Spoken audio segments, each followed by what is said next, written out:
He deliberately assigned her menial tasks and made her fetch coffee during important meetings. When daycare called with an emergency and 3 identical 5-year-old boys arrived at the office, the entire executive floor watched as recognition dawned on his face. But before we dive into the full story, let me know where you're watching from and what time it is. Now, subscribe to the channel, and let's get started. In the luxurious bathroom of a Manhattan penthouse overlooking Central Park, Zara Johnson stared at the pregnancy test in her trembling hands. 2 pink lines. Unmistakable.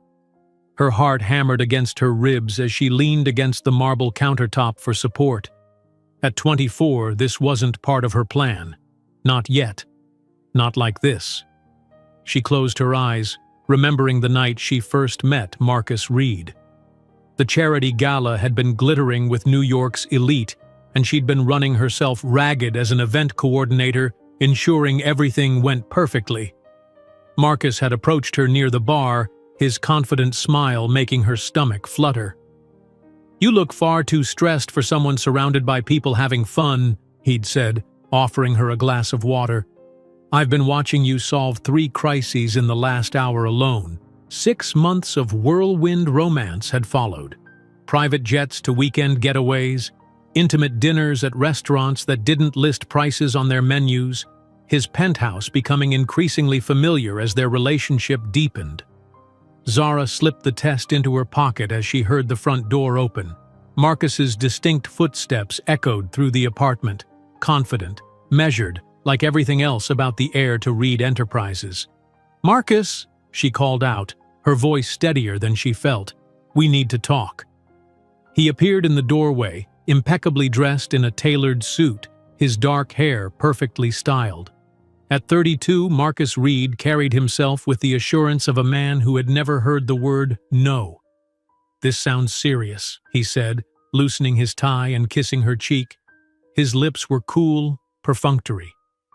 Zara took a deep breath and handed him the pregnancy test. "It is." Marcus stared at the plastic stick in his hand. His expression transformed so quickly that Zara almost missed the transition.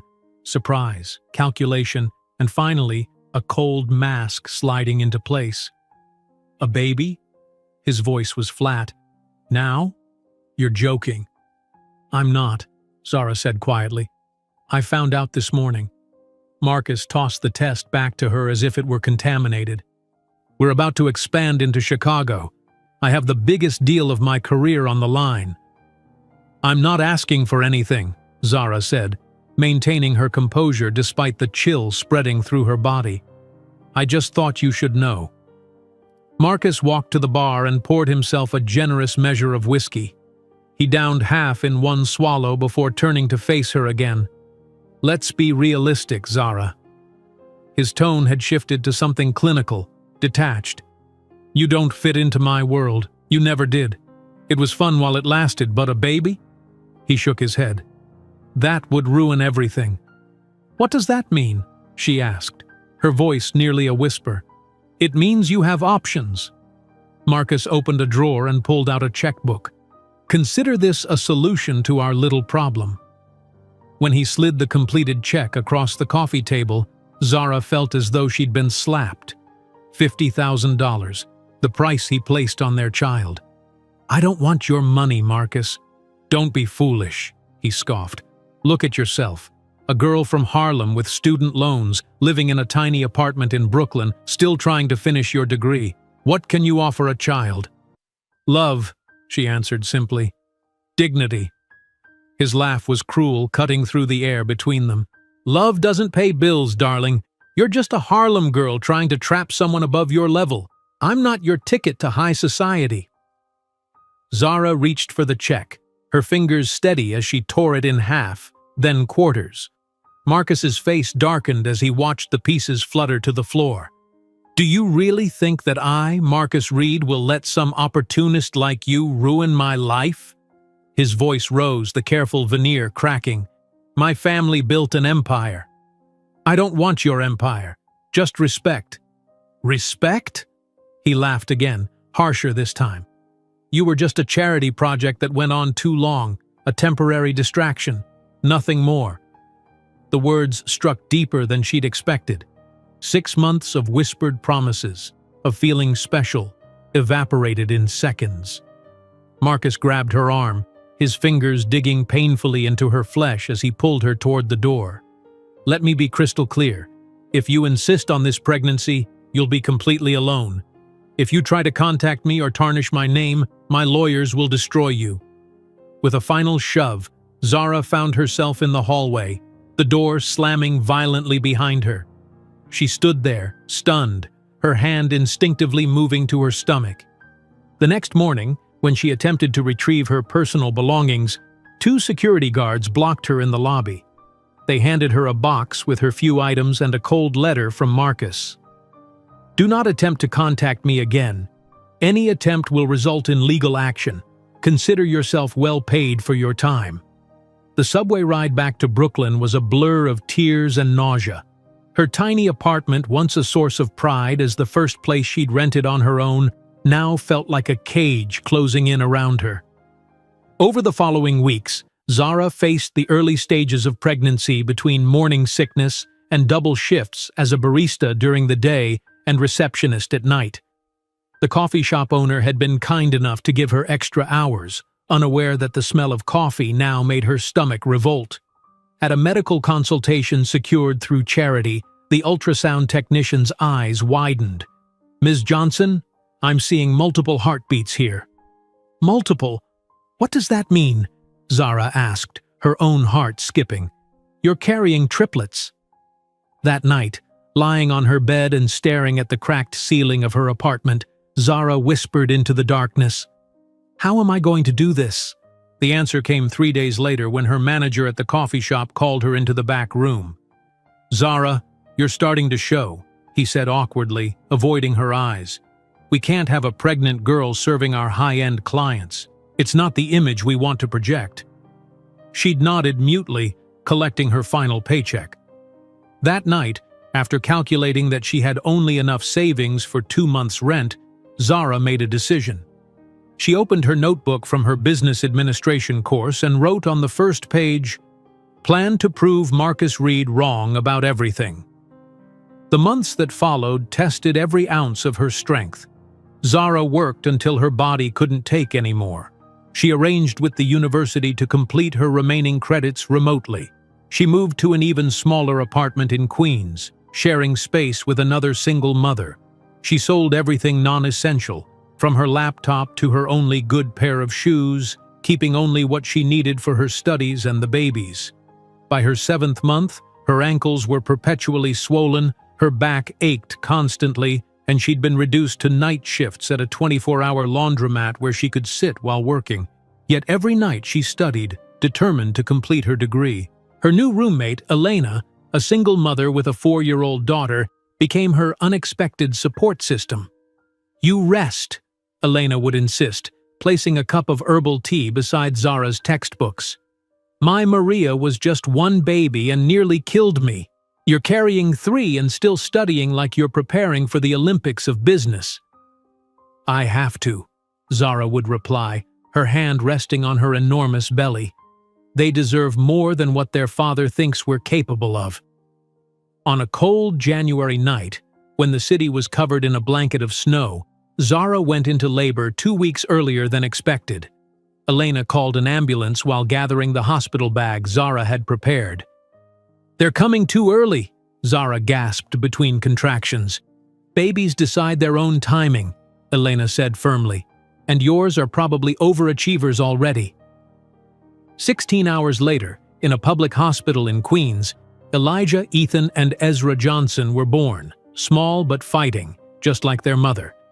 Placed in incubators due to their premature status, the 3 tiny boys became the center of Zara's universe. Standing before the glass of the NICU, her body still recovering from the trauma of childbirth, Zara made a promise to her sons. "You will never know what it's like to be abandoned," she whispered, her palm pressed against the glass. "And one day, he'll regret every word he said about us." The nurses, seeing a young mother alone with triplets, shared concerned glances. One of them, an older woman with kind eyes, placed a gentle hand on Zara's shoulder. "You'll need help, dear. Have you contacted social services?" Zara shook her head. "We'll be fine," she said with quiet determination. "I have a plan." The nurse didn't look convinced, but something in Zara's steady gaze made her nod. "If anyone can do it, I suspect it might be you." Returning to her shared apartment with 3 newborns was an exercise in controlled chaos. Elena helped as much as she could, but with her own child and job, there were limits. Zara survived on fragments of sleep between feedings, changing diapers with mechanical efficiency, and studying whenever all 3 babies miraculously slept at once. By the time the boys were 3 months old, Zara had completed her final credits. She attended her graduation ceremony with the triplets dressed in matching outfits, a gift from Elena. The department head raised his eyebrows when she approached the stage with 3 infants strapped to her chest and back. "Quite the achievement, Ms. Johnson," he remarked as he handed her the diploma. "This is just the beginning," she replied. That night, rocking Ethan while Elijah and Ezra slept in their second-hand cribs, Zara allowed herself a moment of fierce pride. She had done what Marcus said was impossible, graduated while caring for not 1, but 3 newborns. Looking down at her son's sleeping face, she whispered, "Your father said I was just a Harlem girl reaching above my level. Wait until he sees how high we'll climb." As she drifted to sleep in the rocking chair, exhausted but resolved, Zara couldn't have imagined that those tiny babies she was fighting so hard to raise would one day be the same prodigious young men who would leave Marcus Reed speechless in a Manhattan boardroom. As Zara drifted to sleep in the rocking chair, exhausted but resolved, the weight of a sleeping Ethan in her arms anchored her to this new reality, a reality of constant struggle but also fierce, protective love. The first rays of dawn were already filtering through the thin curtains of her queen's apartment when Ezra's hungry cry shattered her brief moment of rest. 3 months into motherhood, Zara had developed an almost supernatural efficiency. Before Ezra's cries could wake his brothers, she was already on her feet, transferring Ethan to his crib and lifting Ezra in one fluid motion. The apartment was barely 500 square feet, a far cry from Marcus's Central Park penthouse, but she had optimized every inch of space for her new family of 4. "Good morning, little fighter," she whispered, settling into the feeding routine that now structured her days. By 5:30 in the morning, all 3 boys were fed, changed, and temporarily content in their second-hand bouncy chairs. Zara used these precious minutes to shower and prepare for another day of impossible juggling. The bathroom mirror reflected a woman she barely recognized. Dark circles under her eyes, hair hastily pulled back, her once-fitted clothes now hanging loosely on her frame. 5 months, she reminded her reflection. 5 months and I'll have my degree. Then everything changes. At 6:15, Elena knocked softly on the bathroom door. "I'm leaving for my shift," she said. "Maria is still sleeping. Are you sure you'll be okay with all 4? "We'll manage," Zara assured her, the phrase becoming her daily mantra. "Your shift ends at 2, right? I've got my online class at 3, so that should work." Elena's face creased with concern. "You can't keep this pace forever, Zara. You're running yourself into the ground." "Not forever," Zara replied, checking her watch. "Just until I create better options." The day unfolded like so many others, a carefully choreographed dance of childcare, online classes, and freelance data entry work she could do from home. By afternoon, with Elena back and watching all 4 children, Zara locked herself in the tiny shared bedroom for her virtual finance class. Professor Rivera's face appeared on the screen, his expression softening when he saw her. "Ms. Johnson, I've reviewed your last assignment. Exceptional work, especially considering your circumstances." "Thank you, Professor." "Have you considered applying for the Williams Fellowship? It comes with a stipend that might help your situation." Zara straightened, suddenly alert. "I thought that was only for graduate students." "Exceptions can be made for exceptional students. The deadline is next week. I'd be happy to recommend you." That night, after the babies were asleep, Zara stayed up until 3 in the morning completing the fellowship application. Her eyes burned from exhaustion, but the possibility of financial support kept her fingers moving across the keyboard. 2 weeks later, the rejection letter arrived. While your academic achievements are commendable, the fellowship committee seeks candidates who can fully commit to the program's requirements. Zara read between the lines. A single mother of triplets wasn't a safe investment. She allowed herself 5 minutes of disappointment before filing the letter away and turning back to her textbooks. The following Monday, disaster struck. The coffee shop where she had been working called to tell her not to come in for her shift. Zara could feel the manager's discomfort through the phone. "I'm sorry, Zara, but some customers have commented. We can't have a—" He hesitated, searching for a polite term. "Visibly pregnant employee serving our clientele. It's not the image we want to project." "I'm not pregnant anymore," Zara said, her voice steady despite the panic rising in her chest. "I had my babies 3 months ago." "Even so," the manager continued awkwardly, "the owner feels it's best if we part ways. Your final check will be mailed." That night, seated at the small kitchen table with bills spread before her, Zara calculated that she had exactly 8 weeks of rent money left. The part-time receptionist position at the dental office barely covered formula and diapers. "How am I going to do this?" she whispered to the silent apartment. Her gaze fell on her business administration textbook, open to a chapter on strategic planning. Something clicked in her mind. Reaching for her notebook, she wrote on the first page in bold letters, "Plan to prove Marcus Reed wrong about everything." Beneath it, she began listing assets and liabilities just as she'd learned in class. Under assets, she wrote, "Education, nearly complete. Work ethic, determination, intelligence." Under liabilities, limited funds, no family support, 3 dependent children.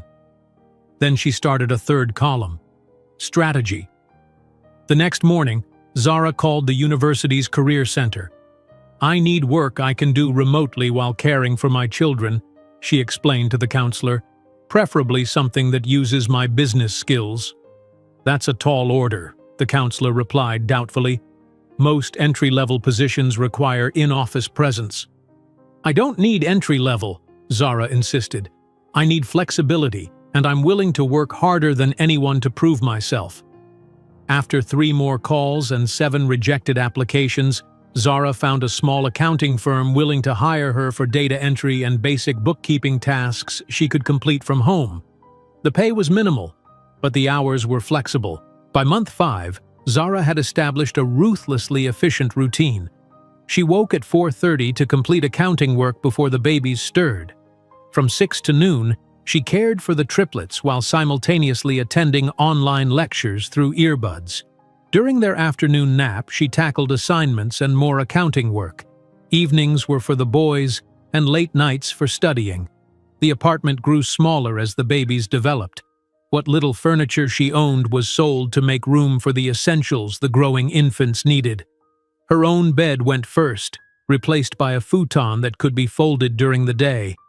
Her desk was next, leaving her to work cross-legged on the floor after the boys were asleep. Elena watched this transformation with growing concern. "You need to ask for help, Zara.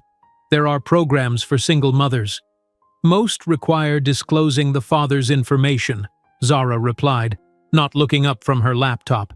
"I won't give Marcus the satisfaction of being tracked down by social services, only to deny paternity or, worse, offer money with strings attached." A week before her final exams, all 3 boys caught their first cold. For 72 hours straight, Zara barely slept, moving from one feverish infant to another, administering medicine, checking temperatures, steaming the bathroom to help their congestion. On the morning of her financial management final, with 3 finally sleeping babies and a fever of her own, Zara propped herself up with pillows, logged into the exam, and completed all 72 questions without a single error. Professor Rivera called her personally 2 days later. "Ms. Johnson, I've been teaching for 27 years, and I've never seen anyone ace the final while caring for sick triplets. You're something special." "I'm just determined," Zara replied, her voice hoarse from her own untreated cold. "Well, your determination has earned you top honors, and I took the liberty of submitting your name for the Blackwell internship. It's remote, part-time, and paid." Zara's heart leaped. "Professor, don't thank me. You earned it. Though I should warn you, there were 50 applicants for 3 spots. But if anyone can beat those odds, it's you." 3 weeks later, as Zara dressed the boys for their 6-month checkup, the email arrived. "Congratulations! We are pleased to offer you the Blackwell remote internship position." For the first time in months, she allowed herself to cry, not from exhaustion or frustration, but from a tiny spark of validation. She was going to make it. Somehow. The pediatrician's office was crowded that afternoon. Zara managed the unwieldy triple stroller through the narrow doorway, earning both sympathetic and judgmental glances from other parents. "Triplets?" the receptionist asked, eyes widening. "And you're here alone?" "We manage," Zara replied with the practiced smile she'd developed for such questions. Dr. Chen, a kind woman in her 50s, examined each boy thoroughly. "They're small for their age," she noted, "but developing well otherwise. You're doing an amazing job, Ms. Johnson." "Thank you, but I'm worried about their weight," Zara admitted. "Formula is so expensive and I can't always afford the premium kind." Dr. Chen's expression softened. "There's a program through the hospital that might help. Let me make a call." By the time they left the clinic, Zara had appointments with a nutritional support program and a community center offering free developmental assessments for infants. Small victories that felt monumental. As the boys approached 7 months, they began showing distinct personalities. Elijah, born first and slightly larger, was watchful and methodical, observing everything with intense focus. Ethan, the middle triplet, was more vocal, demanding attention with impressive lung power. Ezra, the smallest, was quieter but determined, often achieving physical milestones first despite his size. "Look at you, proving everyone wrong already," Zara would whisper to them during late-night feedings. "Just like your mama." The day of her graduation arrived during a brutal heat wave. The ceremony was scheduled for 10 in the morning, but Zara had been up since 4, ensuring the boys were fed, bathed, and dressed in the matching outfits Elena had gifted them. Tiny button-down shirts and soft pants that made them look like miniature businessmen. Elena agreed to accompany her, handling the triple stroller while Zara walked the stage. "You should be proud," she told Zara as they waited in the crowded auditorium. "Most people couldn't handle 1 baby during college, let alone 3. When Zara's name was called, a small commotion rippled through the audience as she approached the stage with 3 infants strapped to her chest and back in a complex arrangement of baby carriers. The department head raised his eyebrows as he handed her the diploma. "Quite the achievement, Ms. Johnson," he remarked. "This is just the beginning," she replied, her voice steady with conviction. That evening, back in the quiet of their apartment, Zara hung her diploma on the wall, the only decoration in the sparse room. As she rocked Ethan while his brothers slept, exhaustion competed with a fierce sense of accomplishment. "Your father said I was just a Harlem girl reaching above my level," she whispered to her sleeping son. "Wait until he sees how high we'll climb." She drifted off in the rocking chair, unaware that the certified letter that would arrive tomorrow would force her into the next phase of her battle, an eviction notice giving her 30 days to find a new home as the building was being converted to condominiums. While most would see it as another setback, it would become the catalyst that propelled Zara Johnson from surviving to strategizing, from reacting to creating the empire that would one day make Marcus Reed regret every cruel word. The eviction notice trembled in Zara's hand as she stood in the center of her tiny Queens apartment. 30 days. She had 30 days to find a new home for herself and 3 8-month-old babies in one of the most expensive housing markets in the world. Building conversion to condominiums. the notice read coldly, as if families could be discarded as easily as outdated furniture. "We'll figure this out," she whispered to Elijah, who watched her with those intelligent eyes that sometimes made her forget he was still an infant. She placed the notice on the counter and picked him up, inhaling his baby scent for courage. The following morning, freshly armed with her business degree, Zara dressed in her one interview-appropriate outfit, a navy skirt suit she'd found at a thrift store and tailored herself. Elena had agreed to watch the boys for 3 hours while Zara attended job interviews.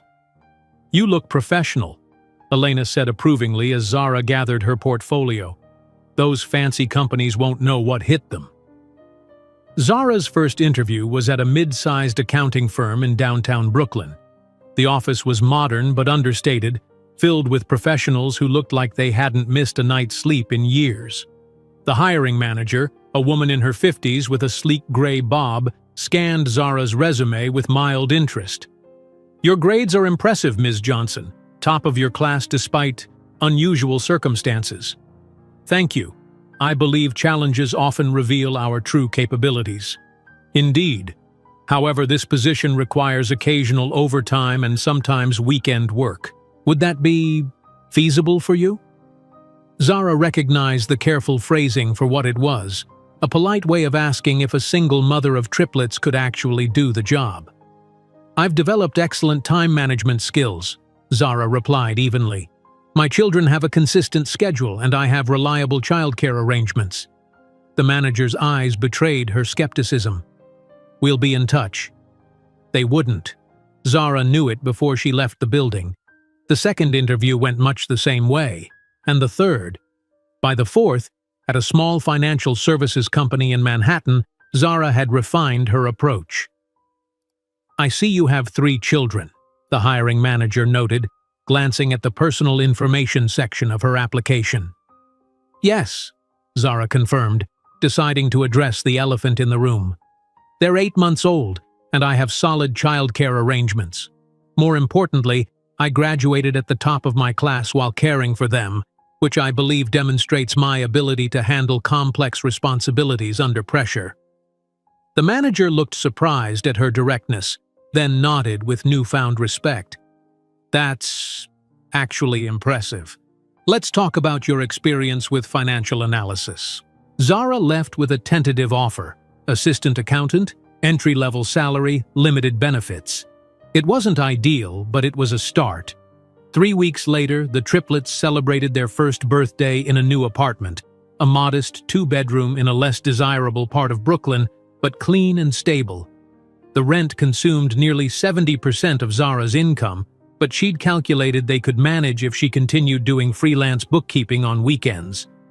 The boys were growing rapidly, each developing distinct personalities. Elijah, serious and methodical, would stack blocks with impressive concentration.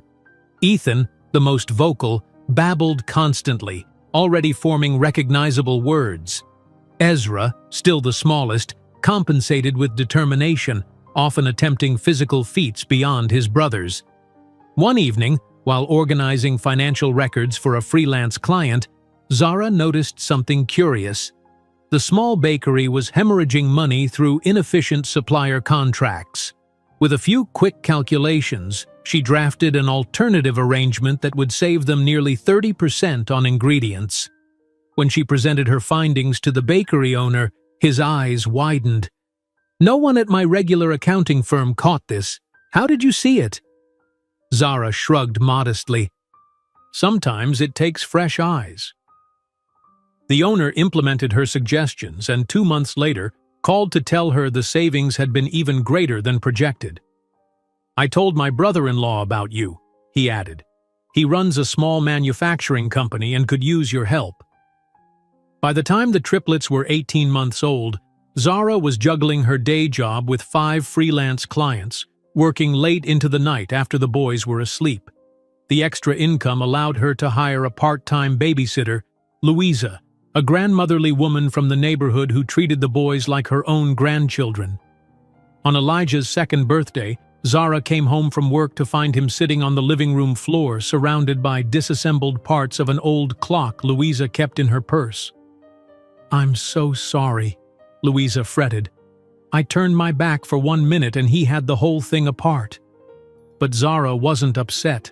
She watched in astonishment as Elijah methodically began reassembling the pieces, his tiny fingers working with surprising dexterity. Within minutes, the clock was back together and working. "Have you ever seen anything like that?" Louisa whispered. Zara shook her head slowly. "I always knew they were special, but this—" The following week, she noticed Ethan studying a children's book about animals, pointing to pictures and correctly naming animals she was certain she hadn't taught him.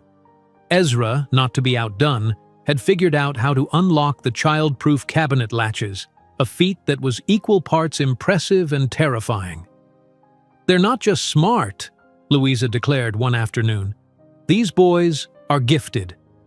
Zara's chest swelled with pride, followed immediately by concern. Gifted children needed resources, educational materials, enrichment activities, specialized attention. Her current budget barely covered the basics. That night, after tucking the boys into bed, Zara made a decision.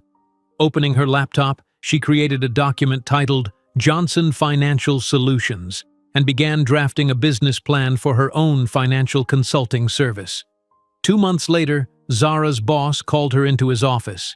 She entered cautiously, already suspecting what was coming.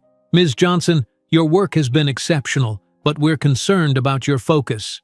"My performance metrics exceed department standards," Zara countered calmly. "Yes, but we've become aware of your side business. Several clients have mentioned consulting with you directly." Zara maintained her composure. "I've been careful not to violate any non-compete clauses in my contract. Nevertheless, we feel there's a conflict of interest.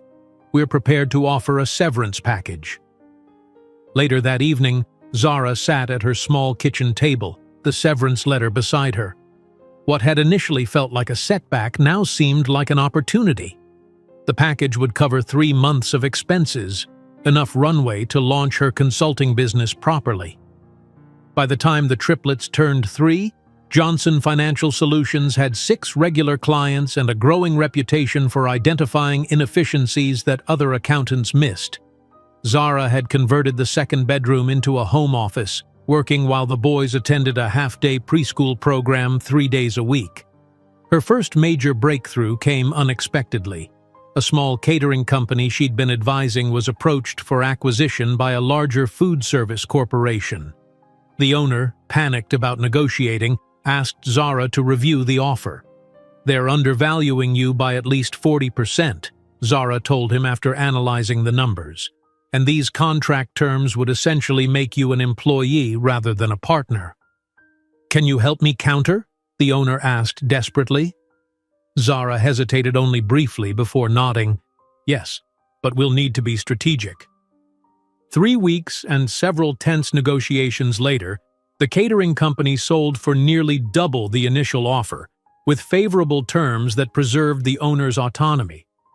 The grateful owner paid Zara a percentage of the increased value, a sum that exceeded her previous annual salary. That weekend, Zara took the boys to tour a preschool known for its program for gifted children. The tuition was astronomical, but with her recent success, it was finally within reach. "They're quite advanced for their age," the admissions director noted, watching the triplets interact with learning materials in the assessment room, especially their mathematical reasoning. "Have they been tested formally?" "Not yet," Zara admitted. "I've been focused on keeping us afloat." The director smiled kindly. "We have a limited scholarship program for exceptional cases. I think your boys would qualify." 2 months later, the triplets started at the specialized preschool, thriving in an environment that challenged their rapidly developing minds. Zara expanded her client base, refining her approach to focus on businesses in distress, companies that needed more than basic accounting but couldn't afford large consulting firms. On a crisp autumn morning, Zara received a call from a business owner she'd never met. "Alex Parker referred me," the woman said, naming the catering company owner. "My textile company is in trouble, and he says you're the only person who can help." The textile company was indeed in dire straits, 3 months from bankruptcy with outdated production methods and crushing debt. Zara spent 2 weeks analyzing every aspect of the operation before presenting her findings to the owner and her management team. "You need to pivot," Zara explained, pointing to her detailed projections. "The mass market is saturated, but there's growing demand for specialized, sustainable textiles. You already have the equipment and expertise. It just needs to be redirected." The team looked skeptical. "That kind of transition would be expensive," the production manager objected. "Less expensive than bankruptcy," Zara countered, sliding forward another document. "I've identified potential investors who specifically fund sustainable manufacturing conversions." 6 months later, the textile company had successfully pivoted, secured new investment, and was operating in the black for the first time in 3 years. The business press took notice, with a small industry publication running a profile titled "The Turnaround Specialist: How Zara Johnson Saves Businesses from the Brink." The morning the article was published, Zara received 7 calls from potential new clients. She realized with a mixture of excitement and anxiety that she could no longer manage alone. That evening, after the boys were asleep, Zara called Diane Chen, her former finance professor who had always believed in her potential. "Diane, I need advice. My business is growing faster than I can handle on my own." "I've been following your success," Diane replied warmly. "That textile company turnaround was brilliant work." "Thank you. But now I'm at a crossroads. I need to hire staff, maybe lease office space." "You're ready to scale," Diane said simply, "and I might be interested in joining you." Zara nearly dropped the phone. "You would leave academia? For the right opportunity? Absolutely. Let's meet and discuss partnership possibilities." As she hung up, Zara glanced at the framed photo of her sons on her desk, now 4 years old and flourishing. From her window, she could see the Manhattan skyline glittering in the distance. "We're just getting started," she whispered to herself, thinking of Marcus and his dismissive words. She hadn't thought of him in months, but tonight, on the cusp of this new expansion, his voice echoed faintly. "Love doesn't pay bills, darling. You're just a Harlem girl trying to trap someone above your level." She smiled at the irony. Love hadn't paid the bills. Her intelligence, determination, and skill had. And soon her name would be known in the very financial circles where Marcus operated. While she prepared for bed, Zara didn't realize she was planting the seed of what would become the Johnson Consulting Group, a financial powerhouse that would one day have enough influence to swallow the entire Reed empire whole. Zara stood at her kitchen window, the Manhattan skyline glittering in the distance as she cradled her phone after the call with Diane. The possibility of a partnership with her former professor sent a thrill of excitement through her veins, but it also crystallized a decision she'd been contemplating for months. Looking at the boys' artwork magnetized to her refrigerator, she knew it was time for a strategic move. Boston. The name had appeared in her research repeatedly. A thriving financial hub with lower living costs than New York, excellent schools, and a growing market for boutique consulting firms. Close enough to maintain connections with her New York clients, yet far enough to escape the shadow of Marcus Reed and the Reed Enterprises tower that dominated the Manhattan skyline. The following morning, Zara pulled up real estate listings for Boston apartments while the triplets, now 4 years old, ate breakfast with remarkable independence. "Boys," she said carefully, "how would you feel about a new adventure? Moving to a different city?" Elijah looked up from his cereal, his analytical gaze already assessing. "Which city?" "Boston. It has wonderful schools and museums, and Mommy could grow her business there." Ethan, always the most expressive, bounced in his seat. "Will we have a bigger apartment, with separate beds?" Zara smiled. Currently, the 3 boys shared a room barely large enough for their toddler beds. "Yes, I think we could manage that." Ezra, quiet as always, simply asked, "Will you be happier there, Mommy?"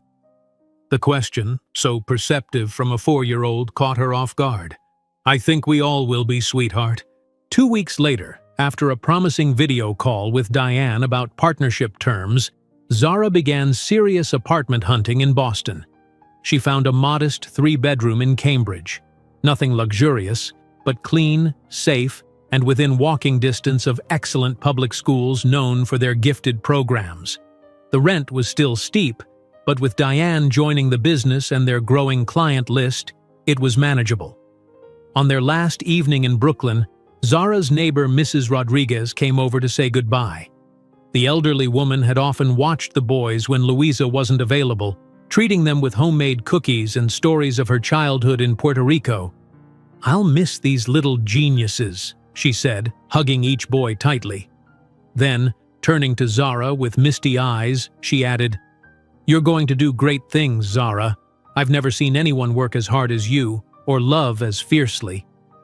The next morning, a small moving truck carried their modest belongings, mostly children's books, educational toys, and Zara's growing collection of business references, toward their new life.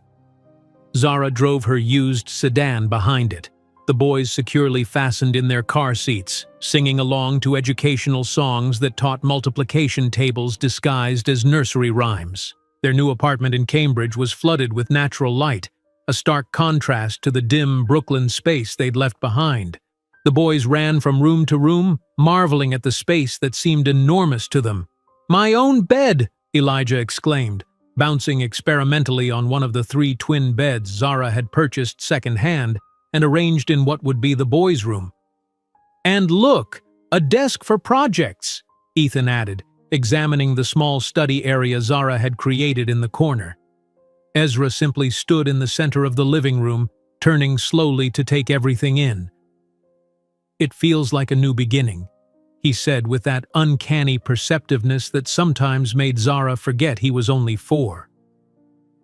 The following Monday, Zara brought the triplets to their new school for assessment. Cambridge Public Schools offered an advanced program for gifted children, but placement required testing. The assessment teacher, Ms. Winters, raised her eyebrows as she reviewed the results. "Mrs. Johnson, your son's scores are remarkable, especially their mathematical reasoning. Elijah's spatial intelligence is off the charts, Ethan shows exceptional verbal abilities, and Ezra's logical mathematical skills are at least 4 years ahead of his age group." Zara nodded, unsurprised but proud. "They've always been quick learners. They'll definitely qualify for our advanced program. We'll need to develop individualized education plans to keep them challenged." With the boys settled into their new school, Zara focused on establishing herself professionally in Boston. She secured a position as a financial analyst at Meridian Partners, a mid-sized investment firm, while simultaneously working with Diane to formalize their consulting partnership. Her first day at Meridian Partners was intimidating. The office was sleek and modern, filled with professionals who emanated Ivy League confidence.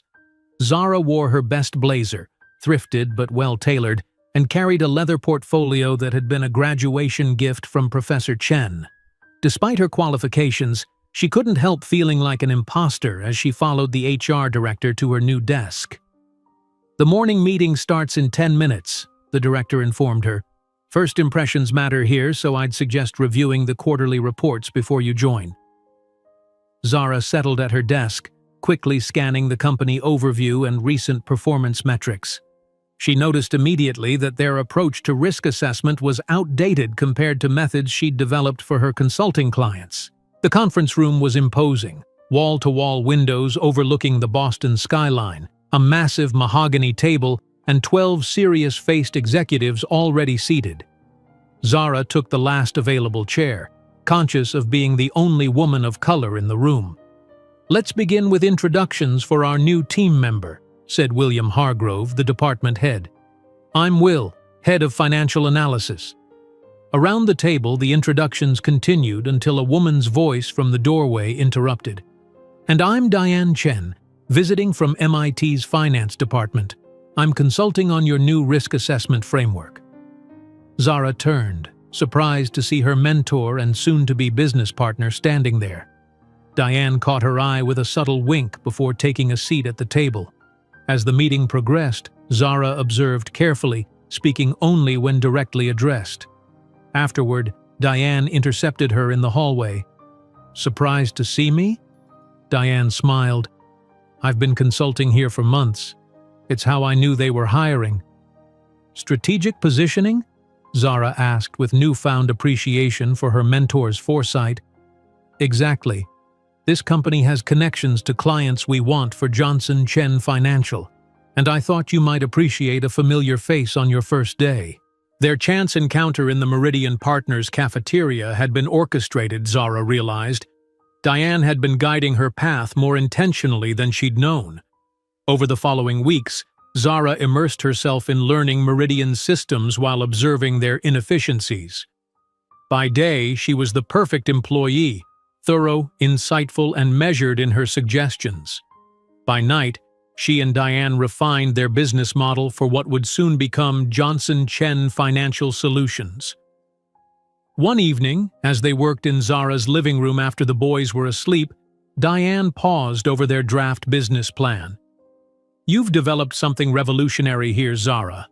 This holistic approach to financial restructuring, it's not just about numbers, it's about people and processes." "I learned that from my first clients," Zara explained. "The numbers always tell a story about the human systems behind them. This methodology deserves to be our centerpiece," Diane said decisively. "And your name should come first in our partnership. You're the visionary here." By autumn, Zara had established a small but functional office in the corner of her living room, a desk, professional-grade computer, and a virtual phone system that gave Johnson Financial Solutions the veneer of a larger operation. The boys, now attending the gifted program full-time, often helped her stuff envelopes or organize files after school, already showing interest in the business. "Mommy, your website needs better graphics," Ethan declared one evening, peering at her laptop screen. At 5, he already showed a surprising eye for design. "And faster loading time," added Elijah, who had become fascinated with computers. Ezra, always the pragmatist, simply said, "You should add that you help companies that are in trouble.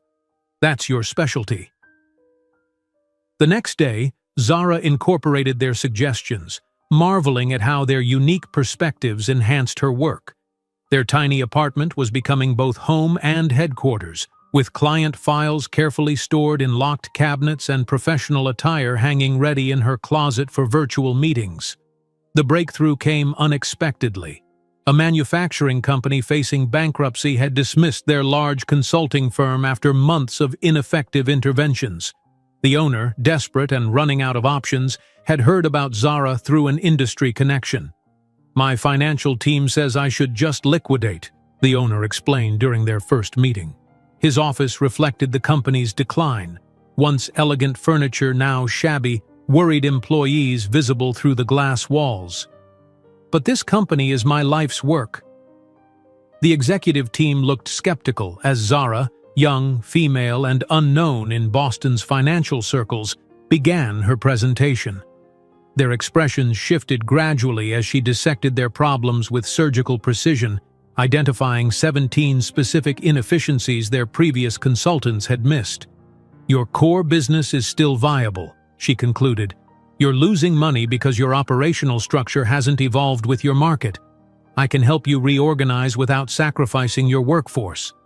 The CEO leaned forward, hope cautiously entering his expression. "How much would your services cost?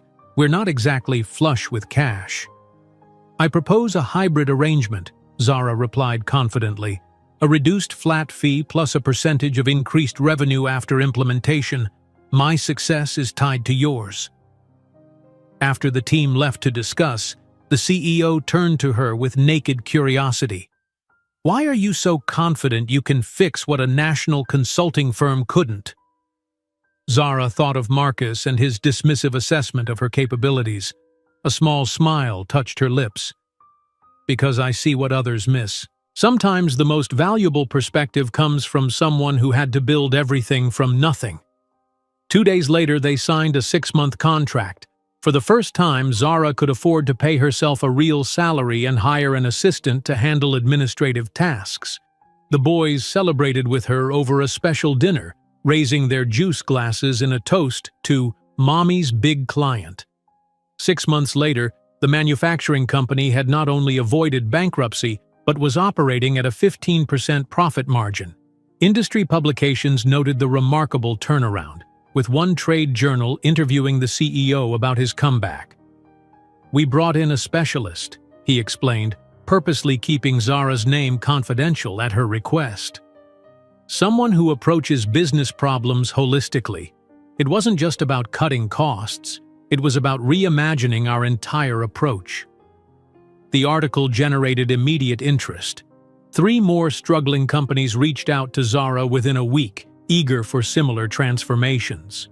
With Diane's academic reputation adding credibility and Zara's proven methodology driving results, Johnson Chen Financial Solutions quickly gained a reputation as the firm that could rescue businesses others had given up for dead. As Zara prepared for a meeting with a potential new client, her largest yet, she received a call from the boys' school. "Mrs. Johnson, we need to discuss the Triplets' academic placement," the principal said. "They've exceeded our advanced curriculum. We're considering grade acceleration." That evening, after tucking the boys into bed, Zara stood at her apartment window looking out at Boston's skyline. In just 1 year, she had established a growing business, partnered with a respected academic, and created a stable environment where her sons could thrive. Her phone buzzed with a text from Diane. "New York client just called. Wants us to open a satellite office there. Are you ready to return to Manhattan?" Zara stared at the message, her heart rate accelerating. New York, where it all began, where Marcus still ran his family's empire, probably never giving a thought to the woman he'd discarded or the children he'd rejected. "Not yet," she whispered to herself, "but soon." While preparing for bed, Zara didn't imagine that in 5 years she would command a $340 million empire, or that her path back to New York would put her on a collision course with Marcus Reed in a confrontation that would shake the foundations of the business world. Zara exhaled slowly, her finger hovering over the phone screen. "Not yet," she had whispered to herself regarding Diane's text about a New York office. "But soon." Though she wasn't ready to return to Manhattan, the seed had been planted in her mind, growing steadily with each success in Boston. 3 years passed, like the turning pages of a business plan coming to life. Now, at 32, Zara Johnson stood in her newly leased office space in downtown Boston, tracing her fingers over the elegant gold lettering on the glass door, Johnson Consulting Group, President. The transformation from a living room operation to a 15-person firm with growing industry recognition had been meteoric, fueled by her unique methodology and relentless work ethic. "The courier just delivered the new business cards," announced Melissa, her executive assistant, placing a sleek box on Zara's desk. "And the Wall Street Journal reporter confirmed for 2 o'clock tomorrow." Zara nodded, momentarily distracted by a text message alert. It was a photo from the boys' school, Elijah, Ethan, and Ezra, now 8 years old, proudly displaying their science fair ribbons, all first place in different categories. Her chest swelled with pride as she typed a quick, congratulatory response. That evening, Zara arrived home earlier than usual, a rare luxury afforded by her growing team. She found the triplets in matching private school uniforms hunched over the dining table, surrounded by books and papers. The prestigious Oakwood Academy had offered them scholarships after their test scores had broken school records. "Mom, look what I figured out," Ethan exclaimed, pulling Zara toward a notebook filled with complex equations that no 8-year-old should comprehend. "My math teacher couldn't solve this, but I found a pattern." "That's incredible, sweetheart," Zara said, genuinely impressed as she examined his work. The equations were university level, far beyond even what she had studied in her finance courses. "He's been working on it for 3 days, Elijah added, looking up from his computer coding project. "Almost as long as I've been debugging this program." Ezra, the quietest of the three, simply slid his tablet toward her. On the screen was a chess game in progress. "I'm playing against the European junior champion," he explained. "3 moves to checkmate." As Zara helped them with dinner and homework, her phone rang. It was Diane, now a full partner in the consulting firm and its strategic backbone. "Have you seen the latest Forbes?" Diane asked without preamble. "You're in the names to watch section. The article calls you the turnaround queen of New England." Zara nearly dropped the pasta spoon. "You're kidding." "Not at all. They specifically mentioned the Westbrook manufacturing rescue. Apparently, tripling a company's value in 2 years gets attention." There was a pause. "This changes things, Zara. We're no longer flying under the radar." After settling the boys in bed, Zara found the article online. There she was, in a professional headshot taken for their website, described as a financial wunderkind who combines ruthless analysis with organizational empathy, a rare combination that's saving companies others had written off.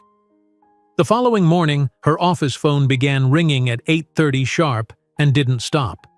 3 new client inquiries before noon, 2 journalist requests, and an invitation to speak at a business school symposium. By afternoon, Jonah, her operations director, appeared in her doorway with an expression of barely contained excitement. "The Blackwood Group is on line 3, he said in a hushed tone. "Their CFO wants to discuss possible consulting work." Zara's breath caught. The Blackwood Group was a billion-dollar conglomerate, exponentially larger than any client they'd taken on before. This was the kind of opportunity that could catapult them into a different league entirely. The call lasted 23 minutes. By the end, Zara had secured a preliminary meeting with Blackwood's executive team to discuss their struggling healthcare division. "They called us," she said incredulously to Diane after hanging up, "not the other way around." "Because of your methodology," Diane replied simply. "The traditional consulting firms cut costs through layoffs and restructuring. You find ways to save companies while preserving jobs. In this economy, that's revolutionary." The Blackwood project became Johnson Consulting Group's signature achievement. Over 18 months, Zara's team transformed a failing healthcare division into the conglomerate's most profitable sector, increasing valuation by 240% without a single layoff. The business press took notice, with profiles appearing in increasingly prominent publications. During this period of professional ascension, Zara remained fiercely dedicated to her son's development. Despite her grueling schedule, she never missed a school conference or science fair. She arranged her calendar around their important events and maintained sacred family dinners 3 nights a week. The boys thrived under her attentive parenting, developing not just intellectual gifts but emotional intelligence and strong values. "How do you balance it all?" asked a reporter during an interview for Business Monthly. The journalist glanced at the framed photos of the triplets prominently displayed on Zara's desk. "I don't believe in balance as much as integration," Zara replied thoughtfully. "My children and my work aren't competing priorities. They're complementary parts of who I am." The article, when published, positioned Zara as a new kind of business leader. How a single mother of triplets revolutionized business consulting without sacrificing family. The piece detailed her journey from humble beginnings to industry innovator, though Zara had carefully omitted any mention of Marcus or the circumstances of the boy's birth. One rainy Tuesday afternoon, as Zara reviewed quarterly projections in her office, Jonah knocked urgently on her door. 3 new proposal requests just came in, he announced, placing the files on her desk. One's from New York, a major real estate development firm. Zara's hand stilled over her keyboard. "Which one?" "Sullivan Properties. They're expanding into mixed-use developments and want our guidance on financial structuring." "Not Reed Enterprises." She released a breath she hadn't realized she'd been holding. Even after all this time, the thought of crossing paths with Marcus sent a jolt of adrenaline through her system. That evening, as she helped Ezra with a particularly challenging math problem, she found herself contemplating the New York opportunity more seriously than before. "You've been quiet tonight, Mom," Ezra observed with his characteristic perceptiveness. "Is everything okay?" Zara smiled at her son, marveling at how his emotional intelligence matched his mathematical brilliance. "I'm just thinking about a business decision, a potential client in New York." "New York?" Elijah looked up from his book. "That's where we were born, right?" Zara nodded. She had always been honest with the boys about their beginnings, though she'd never revealed their father's name. They knew only that he hadn't wanted to be part of their lives. "What do you think about visiting there?" she asked carefully. "Maybe even opening a small office if this client works out?" The three boys exchanged glances, communicating in that silent way that sometimes unnerved even Zara. "Is that where our father lives?" Ethan asked directly. "The one who left us?" Zara took a deep breath. "Yes, he's there. But that's not why I'm considering it. New York is the financial capital of the country, and our firm is ready for that market." Ezra, quiet as always, finally spoke. "Is he why you left in the first place?" "Partly," Zara admitted. "But Boston has been wonderful for us. You've had opportunities here that would have been harder to access in New York." Elijah, ever the strategist, nodded thoughtfully. "But now we're stronger. We could go back on our terms." The insight, so adult from her 8-year-old son, nearly took Zara's breath away. "Yes," she said softly, "we would be going back on our terms." The next morning, Zara called Diane to discuss the Sullivan Properties proposal and the broader question of New York expansion. "I've been thinking about a Manhattan office for months," Diane confessed. "The timing feels right. We're established enough now to weather the higher costs, and the potential client base is enormous. It's not just a business decision for me," Zara said, finally articulating what had been holding her back. "It's personal." "Because of the boy's father?" Diane asked gently. She was one of the few people who knew the full story. "Yes. It feels like stepping back into his territory." "Zara," Diane said firmly, "New York isn't his territory. It's the financial capital of the world. And frankly, with what you've built, it's more your territory than his now." The conversation shifted something fundamental in Zara's perspective. What had once seemed like a retreat into painful memories now appeared as a triumphant return, the completion of a circle that began with rejection and would end with undeniable success. 2 weeks later, Zara stood in a sleek Manhattan office building, negotiating lease terms for Johnson Consulting Group's New York branch.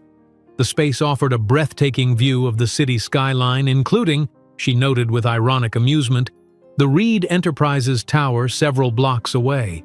As she signed the preliminary agreement, her phone buzzed with a text from Diane. "Forbes called. They want to profile you for their Disruptors issue. This is big." That night, in their Boston home, Zara gathered the boys for a family meeting. "I've decided to open the New York office," she told them. "We'll keep our home here for now, but I'll be spending more time in Manhattan as we establish the new branch." "Will we get to visit?" Ethan asked eagerly. "Of course. And I've been looking into summer programs at NYU for gifted students. You three would be perfect candidates." As the boys excitedly discussed the possibilities, Zara gazed at their animated faces, so full of intelligence and curiosity. These were the children Marcus had rejected, now thriving beyond anyone's expectations, except perhaps her own. Later, as she prepared for bed, Zara glanced at the Manhattan skyline photograph she'd recently framed, a reminder of her next conquest. The image brought to mind Marcus's cruel dismissal. "You're just a Harlem girl reaching above your level." She smiled at the irony. In 5 years, she had built Johnson Consulting Group into a financial powerhouse that industry leaders sought out for salvation. Her methodology was being studied in business schools. Her name appeared in financial publications alongside established titans, and he had no idea.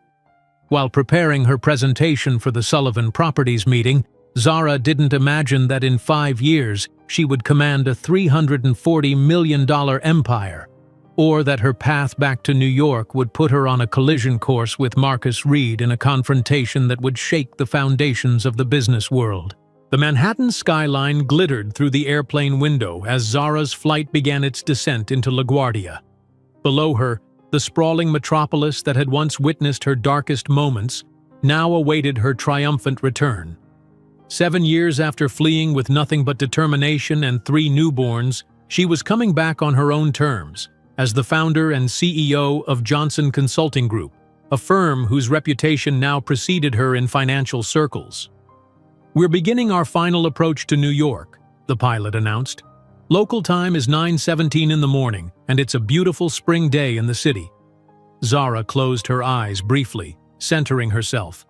This wasn't just another business expansion, it was a reclamation. 3 weeks later, Zara stood in her newly leased office space on Park Avenue, just 8 blocks from the Reed Enterprises headquarters. The contrast between her current reality and her last days in New York couldn't have been more stark. Then, a desperate young mother abandoned and humiliated. Now, a financial powerhouse signing a 5-year lease on premium Manhattan real estate. "The furniture delivery is scheduled for tomorrow," her assistant informed her, "and the IT team will have the secure servers up by Thursday." Zara nodded, running her hand along the windowsill. "Perfect! Make sure the conference room setup prioritizes the view. I want clients to see the city when we present." The elegance of the space reflected the firm's evolution: polished hardwood floors, glass partitions, and state-of-the-art technology throughout. When completed, the office would embody the Johnson methodology: sophisticated, transparent, and meticulously designed. The next morning, Zara accompanied the triplets, now 10 years old, on their first exploration of Central Park. Despite having been born in the city, this was their first conscious experience of New York. They moved with the synchronized grace of siblings who shared not just DNA but a profound intellectual connection. "Did you really live near here when we were babies, Mom?" Elijah asked, his analytical gaze taking in the urban landscape. Zara pointed toward the Upper East Side. "Just over there, in a building overlooking the park." "With our father?" Ezra asked quietly. "No," Zara replied carefully. "I lived there briefly, but we moved to Brooklyn right after you were born." The boys exchanged glances but didn't press further. Over the years, Zara had shared carefully measured details about their origins, enough for honesty, but never burdening them with the cruelty of their rejection. Later that week, Zara entered the admissions office of the prestigious Dalton School, the same institution attended by children of Manhattan's elite. The admissions director reviewed the triplets' exceptional academic records with poorly concealed astonishment. "These assessment scores are remarkable," she said, glancing up at Zara. "And they're already fluent in Spanish and beginning Mandarin?" "They have a facility for languages," Zara replied modestly. "Ethan is actually working on his 3rd language. He's teaching himself Russian." By the end of the meeting, all 3 boys had secured places for the fall semester, with merit scholarships that acknowledged their extraordinary abilities. Another milestone that would have seemed impossible 7 years ago. The Johnson Consulting Group's Manhattan launch exceeded even Zara's ambitious projections. Her reputation as the turnaround queen had preceded her, and New York's business community buzzed with curiosity about the woman who had revolutionized corporate restructuring. "We've received 12 meeting requests since the press release went out," her assistant reported during their morning briefing, "including 3 Fortune 500 companies." "Schedule the meetings over the next 2 weeks," Zara instructed, "and make sure our research team prepares comprehensive backgrounds on each company." During a client lunch at an upscale restaurant in Midtown, Zara overheard a conversation at the next table that made her blood freeze. "Reed Enterprises is hemorrhaging value," a man in an expensive suit was saying to his companion. "The old man's death left everything to the son, but word is, he's running it into the ground." Zara maintained her composure, continuing her conversation without missing a beat. but her mind raced. Marcus's father had died. The company was struggling. That evening, she found herself conducting a search she'd avoided for years. Reed Enterprises' financial status. The results confirmed the overheard conversation. Following the death of Theodore Reed 18 months earlier, Marcus had assumed control as CEO. Since then, the company had lost 22% of its market value, with analysts questioning his leadership abilities. A photo accompanied one article. Marcus at his father's funeral, looking older but still handsome in a perfectly tailored black suit, his expression appropriately solemn for the cameras. Zara studied his face, searching for traces of her son's in his features. The eyes, perhaps. Something in the determined set of the jaw. She closed the browser, unsettled by the rush of complicated emotions. The following week, Zara's assistant entered her office with a glossy invitation. "You've been invited to the Manhattan Children's Hospital Annual Benefit Gala," she announced. "It's quite exclusive. Major donors and city influencers only." Zara examined the invitation. The gala was being held at the Metropolitan Museum of Art, with individual tickets priced at $5,000. A quick scan of the host committee revealed names from New York's social register, including, her heart skipped, Reed Enterprises as a platinum sponsor. "Accept," she said decisively, "and schedule a fitting with that designer Diane recommended. If I'm going to announce our presence in Manhattan, it should be memorable." The night of the gala, Zara stood before the mirror in her hotel suite, hardly recognizing herself. The woman reflected back wore a deep emerald gown that whispered of quiet wealth and confidence. Her hair, once pulled back in a perpetual ponytail during her struggling years, now fell in elegant waves around her shoulders. The simple diamond earrings, her first significant personal splurge after the company valuation hit 8 figures, caught the light with every movement. This transformation wasn't about vanity. In the world she now navigated, appearance was its own form of currency. Looking the part was sometimes as important as playing it. The Metropolitan Museum's grand staircase was illuminated with thousands of tiny lights as Zara ascended, conscious of the subtle glances her entrance attracted. 7 years ago she had worked events like this, invisible in catering blacks, serving the very people she now joined as a peer. Inside, the great hall had been transformed into an elegant reception space. Champagne flowed freely as Manhattan's elite networked under the guise of charity. Zara accepted a glass from a passing waiter, remembering with ironic amusement how she had once been the one balancing those trays. "Zara Johnson?" A woman in her 60s approached, her expression curious. "Elizabeth Blackwell. I've followed your work with great interest." Zara recognized the name immediately. Blackwell was a legendary figure in finance, one of the first women to break into the upper echelons of Wall Street. "Mrs. Blackwell, it's an honor to meet you." "The honor is mine. Your methodology for the Westbrook turnaround was brilliant. Everyone in my circle is wondering how you managed to increase valuation by 40% without a single layoff." As they discussed business strategies, Zara became aware of a subtle shift in the energy of the room. People were turning toward the entrance where a new arrival commanded attention. With a sense of inevitability, she followed their gaze. Marcus Reed stood at the top of the stairs, looking every inch the Manhattan power broker. His tailored tuxedo fit perfectly, his presence radiating the easy confidence of inherited privilege. On his arm was a willowy blonde at least a decade his junior, draped in designer silk and family diamonds. Zara's heartbeat accelerated, but her expression revealed nothing. She had prepared for this moment, had known it was inevitable, yet the reality of seeing him after so long sent a jolt through her system that no amount of preparation could have prevented. "Ah, the prodigal son," Mrs. Blackwell remarked dryly, following Zara's gaze. "Handsome but running his father's company into the ground. Such a waste of potential." "You know him?" Zara asked, careful to keep her tone merely curious. "Everyone knows the Reeds. Old New York money, though young Marcus seems more interested in spending it than growing it. The board is getting restless, from what I hear." As they continued their conversation, Zara maintained peripheral awareness of Marcus's movements through the room. He worked the crowd with practiced charm, laughing at the right moments, clasping shoulders and kissing cheeks. The performance was flawless, yet Zara could detect the strain beneath it, the subtle signs of a man playing a role he was increasingly unsuited for. Halfway through the evening, their paths nearly intersected at the bar. Zara stood just 3 feet away as Marcus ordered a scotch, close enough to notice the faint lines around his eyes that hadn't been there 7 years ago, the slight softening of his once chiseled jawline, so close that if he turned he would surely recognize her. But he didn't. His gaze passed over her without a flicker of recognition, his attention already on the next important hand to shake.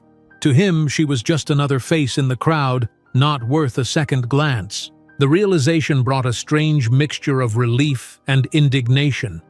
How could he not see her? But of course, the Marcus she knew had never truly seen her, had only seen what she could or couldn't be for him. Later, standing near a group of financial executives, Zara overheard a conversation that captured her full attention. "Reed's looking for a quiet buyer," one man muttered to another. "The company's in worse shape than they're letting on. If they don't secure a major capital infusion in the next year, they're finished. Who'd buy that mess? The real estate portfolio is solid, but their management is toxic. Word is they're hoping for a foreign investor, someone who wants the New York prestige without looking too closely at the books." Zara sipped her champagne thoughtfully, pieces clicking into place in her analytical mind. A plan, audacious, perhaps even reckless, began to form. The next morning, in her Park Avenue office, Zara placed a call to her financial advisor. "I want to start acquiring shares of Reed Enterprises," she instructed. "Small amounts, through various funds, nothing that would trigger reporting requirements. Let's begin with a $5 million position and see where that takes us."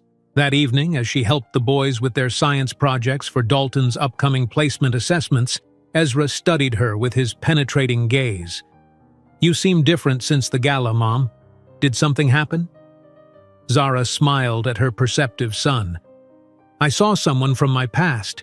It made me realize how far we've come." "Was it him?" Ethan asked directly. "Our biological father?" Zara hesitated, then nodded. "Yes, but he didn't recognize me." "Did that hurt your feelings?" Ezra asked softly. "No," Zara replied, surprised to realize it was true. "Actually, it was clarifying. 7 years ago, his opinion of me seemed to define my worth. Now it's irrelevant." Elijah, always the strategist, looked up from his project. "If he knew who you are now, he'd probably regret what he did." "Perhaps," Zara said, "but I don't need his regret. We've built something wonderful without him."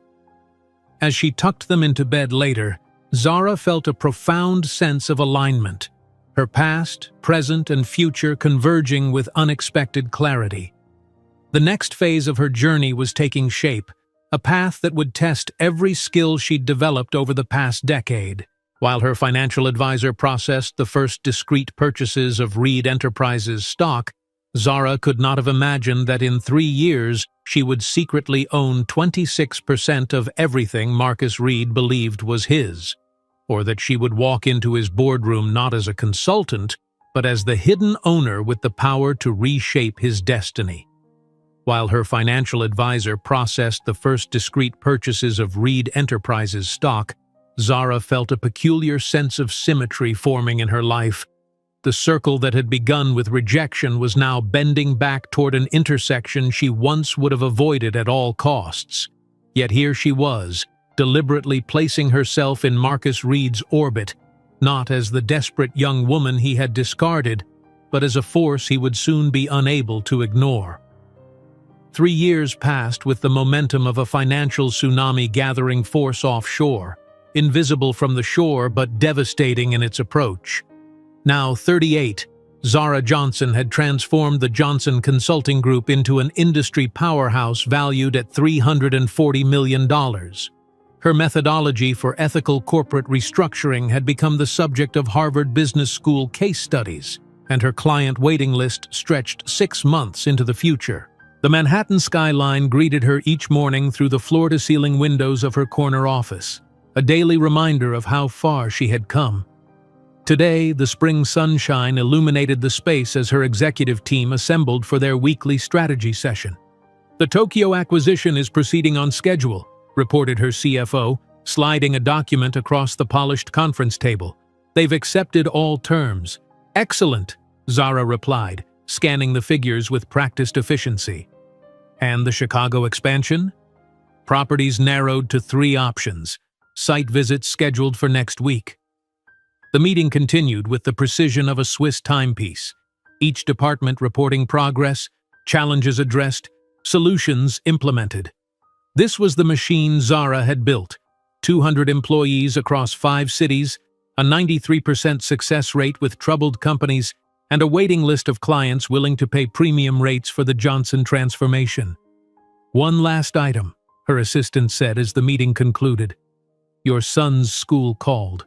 They've won the national mathematics competition. Again." Zara's professional composure softened into maternal pride. "Thank you, Claire." Have flowers sent to their school with a congratulatory note. After the team dispersed, Zara remained at the table, opening a secure folder marked Project Legacy. Inside were detailed reports on Reed Enterprises, financial statements, market analyses, board minutes obtained through carefully cultivated sources. The company was hemorrhaging value, carrying unsustainable debt, and losing market share to more innovative competitors. Most concerning were the signs of financial manipulation, numbers massaged to appear less catastrophic than reality. Her private equity strategist entered with fresh data. "We've secured another 3% through the offshore vehicle," he reported. "That brings our total position to 26%. "Any signs we've triggered attention?" "None. The purchases have been structured through 7 different entities across 3 countries. On paper, the shares belong to unrelated investment groups." Zara nodded, satisfaction coursing through her.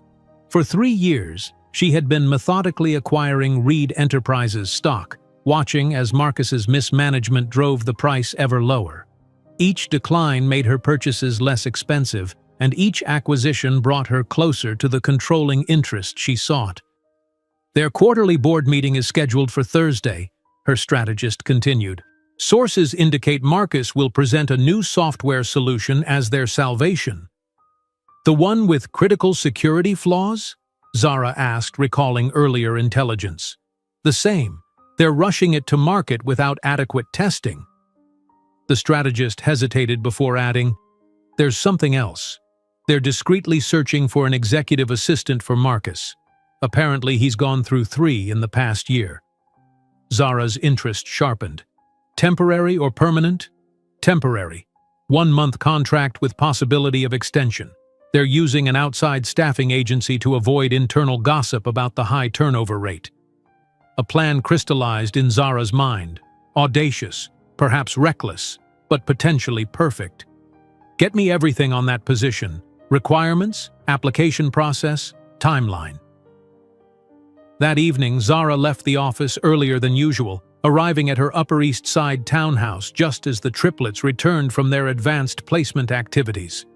At 13, they had grown into remarkable young men, each distinguished not just by his intellectual gifts, but by his unique personality and interests. "Mom, I sold my algorithm," Elijah announced the moment she walked through the door, his face alight with excitement.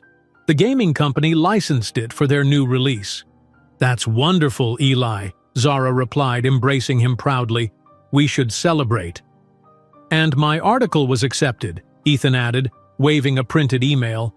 "The Journal of Game Theory wants to publish my paper on predictive modeling." "I knew they would," Zara said, genuinely impressed but not surprised. Ethan's understanding of strategic relationships had always been exceptional. Ezra, quieter than his brothers, waited until the initial excitement settled before showing Zara his tablet. "Professor Linden asked me to solve this," he said, displaying a complex mathematical equation. It's been unsolved for 40 years. I think I found a new approach. Zara studied the elegant solution her youngest son, by 7 minutes, had developed, recognizing its brilliance even as some of the higher mathematics exceeded her own understanding. This is groundbreaking as... Later, after dinner and homework supervision, Zara gathered the boys in the living room for a family meeting. Their home, comfortable but not ostentatious, reflected her values: quality over flash, substance over show. "I have something important to discuss with you," she began, noting how their expressions immediately turned serious. "I'm considering a rather unusual project that would involve me working undercover at a company for about a month." Elijah's eyebrows shot up. "Undercover? Like a spy?" "More like deep research," Zara clarified. "I would be posing as an executive assistant to gather first-hand information about a company's operations before deciding whether to acquire it." "Which company?" Ethan asked perceptively. Zara took a deep breath. "Reed Enterprises." The room fell silent as understanding dawned on their faces. She had never hidden their father's identity from them, though she had been careful to present the facts without bitterness, allowing them to form their own opinions. "You'd be working directly for him?" Ezra asked quietly. "Our biological father?" "Yes, but he wouldn't know who I am. I would be using a different name and appearance." "Why not just buy the company outright?" Elijah asked. "We already own a significant percentage." Zara smiled at his use of "we." She had always made clear that her success belonged to all of them. "I need to understand the internal culture before committing fully. Sometimes what looks broken on paper can be fixed with the right leadership. Other times, the problems run too deep." Ethan, always the strategist, nodded slowly. "It's also about seeing him, understanding who he is now." "Yes," Zara admitted. "I suppose it is." "Is it dangerous?" Ezra's concern was evident. "What if he recognizes you? It's been 15 years and I'll be disguised. Besides," she added with a small smile, "men like Marcus rarely truly see people they consider beneath them. To him, an executive assistant will be furniture, functional but invisible." The boys exchanged glances, communicating in that silent language they had developed in the womb. Finally, Elijah spoke for all of them. "We want to help. We can analyze data you send us, identify patterns you might miss, and create secure communications channels." Ethan added eagerly, "I've been working on an encryption protocol for my computer science project." Ezra, practical as always, simply asked, "Who will take care of us while you're undercover?" "You'll stay with Aunt Diane during the week. I'll be home on weekends, and we'll have secure calls every evening." The following morning, Zara began preparations for her most daring venture yet. She created a resume for Zara Carter, a professional executive assistant with 15 years of experience supporting high-level executives. Her stylist was bewildered by her requests. "You want me to make you look ordinary?" the woman clarified, clearly puzzled. "Less polished?" "Exactly. I need to blend in, appear competent, but forgettable." Over the next week, Zara assembled her alter ego piece by piece.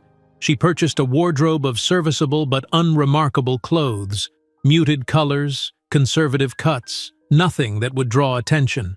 She practiced a different posture, slightly hunched, less commanding.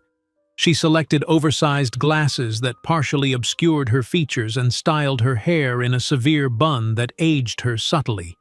Most challenging was modifying her speech patterns and mannerisms. The confident, incisive communication style that had become her trademark needed to be replaced with something more deferential, more hesitant. "How's this?" she asked Diane during a practice session, adopting a slightly higher pitch and more tentative cadence. Diane studied her critically. "Better, but your eyes still have that CEO intensity. Try to soften your gaze. Look interested but not analytical." By the time she submitted her application to the staffing agency handling the Reed Enterprises position, Zara had transformed herself into a convincing facsimile of an unremarkable career assistant. The agency's response came quickly. Her qualifications were perfect, and an interview was scheduled for the following week. The night before her interview, Zara sat at her vanity, methodically applying subtle touches to complete her disguise. She added gray strands to her hair using temporary color, dabbed concealer to hide her distinctive beauty mark, and practiced expressions of attentive deference in the mirror. Elijah knocked softly before entering her bedroom, carrying a small device.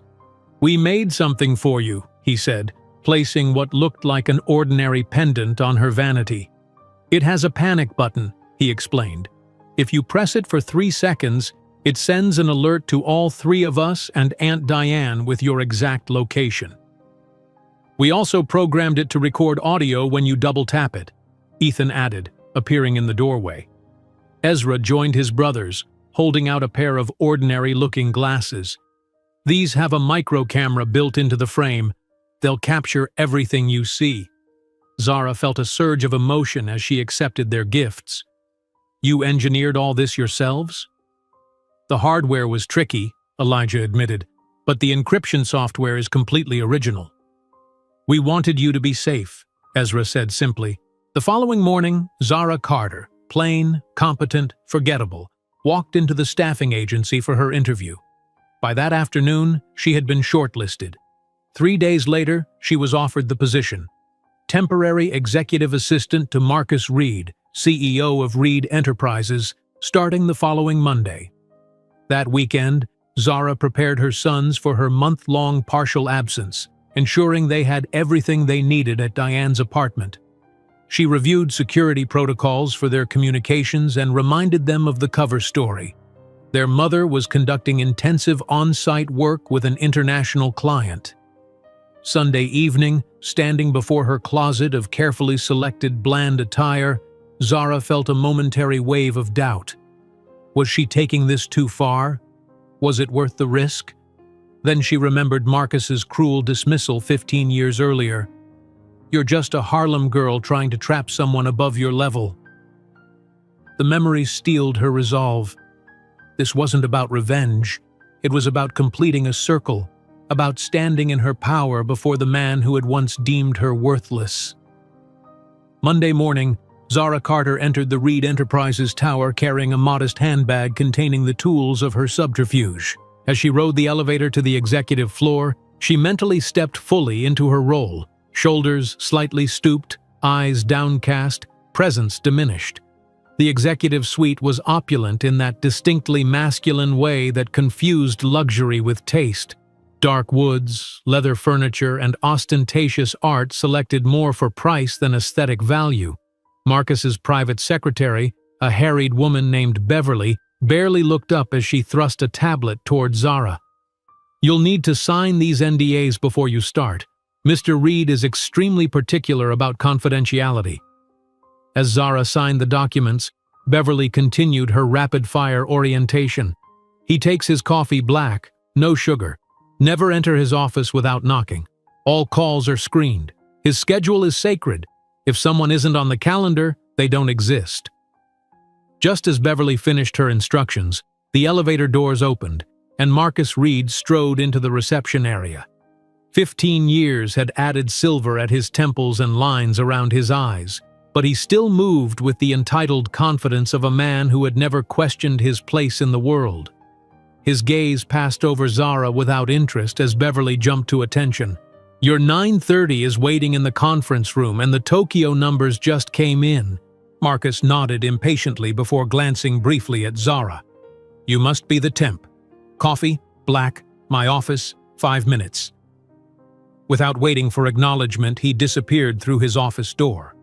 While preparing her first assignment as Marcus's invisible assistant, Zara didn't know that the universe would add an unexpected element to her carefully crafted plan. A school emergency that would accelerate the most dramatic confrontation Manhattan had witnessed in decades. "You must be the temp. Coffee, black, my office, 5 minutes." Without waiting for acknowledgement, Marcus disappeared through his office door, leaving Zara standing in the reception area, her heart racing despite her carefully cultivated composure. "He's always like that," Beverly whispered, shooting her a sympathetic glance. "Don't take it personally." Zara nodded meekly, adjusting her oversized glasses as she located the executive kitchen. While preparing the coffee, she caught her reflection in the polished surface of the espresso machine, a deliberately muted version of herself, hair pulled back severely, wearing a beige blouse that practically disappeared against her skin. The disguise was working perfectly. Marcus hadn't given her a second glance. 5 minutes later, she knocked softly on his office door. "Enter," came the curt response. Marcus's corner office was a monument to excess. Floor-to-ceiling windows showcasing Manhattan, modernist furniture that likely cost more than most people's annual salary, and walls adorned with photographs of himself shaking hands with celebrities and politicians. Notably absent were any family photos. "Your coffee, Mr. Reed," Zara said, placing the cup on his desk, careful to keep her voice soft and her eyes downcast. He didn't look up from his computer screen. "Schedule the marketing team for 3 o'clock and get me the Westlake proposal." "Yes, sir," she replied, noting how he hadn't bothered to ask her name or offer even the most cursory welcome.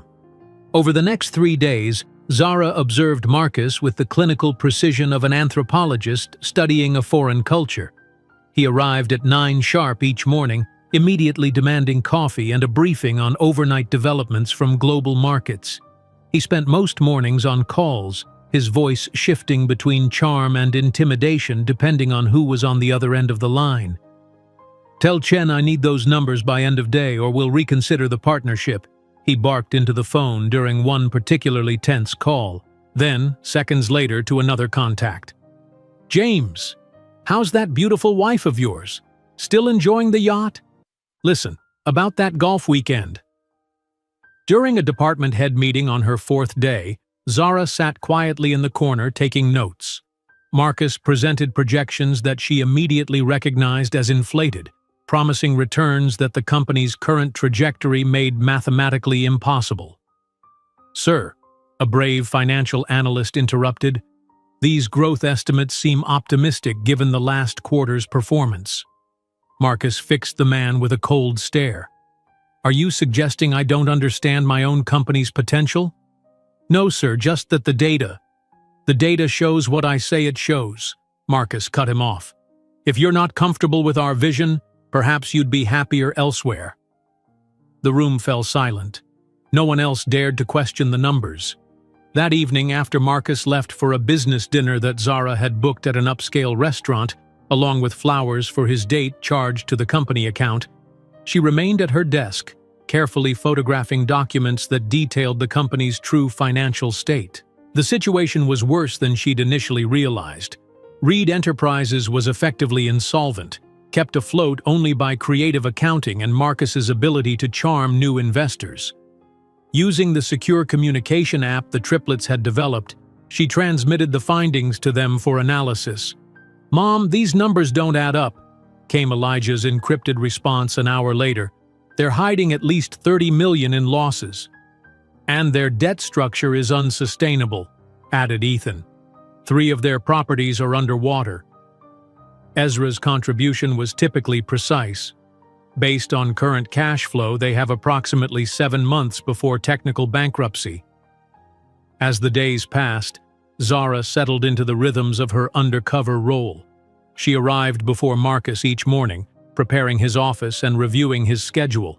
She took meticulous notes during meetings, fielded calls, and managed his increasingly chaotic calendar, all while documenting evidence of mismanagement, false statements to investors, and questionable financial maneuvers.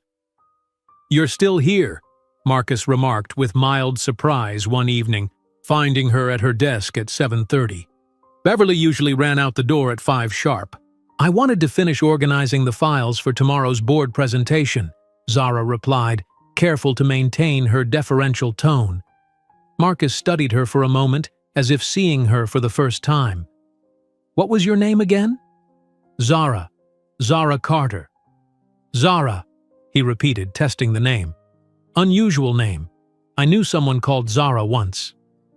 Her pulse quickened, but her expression remained neutral. "It's more common than you might think, sir." He shrugged, already losing interest.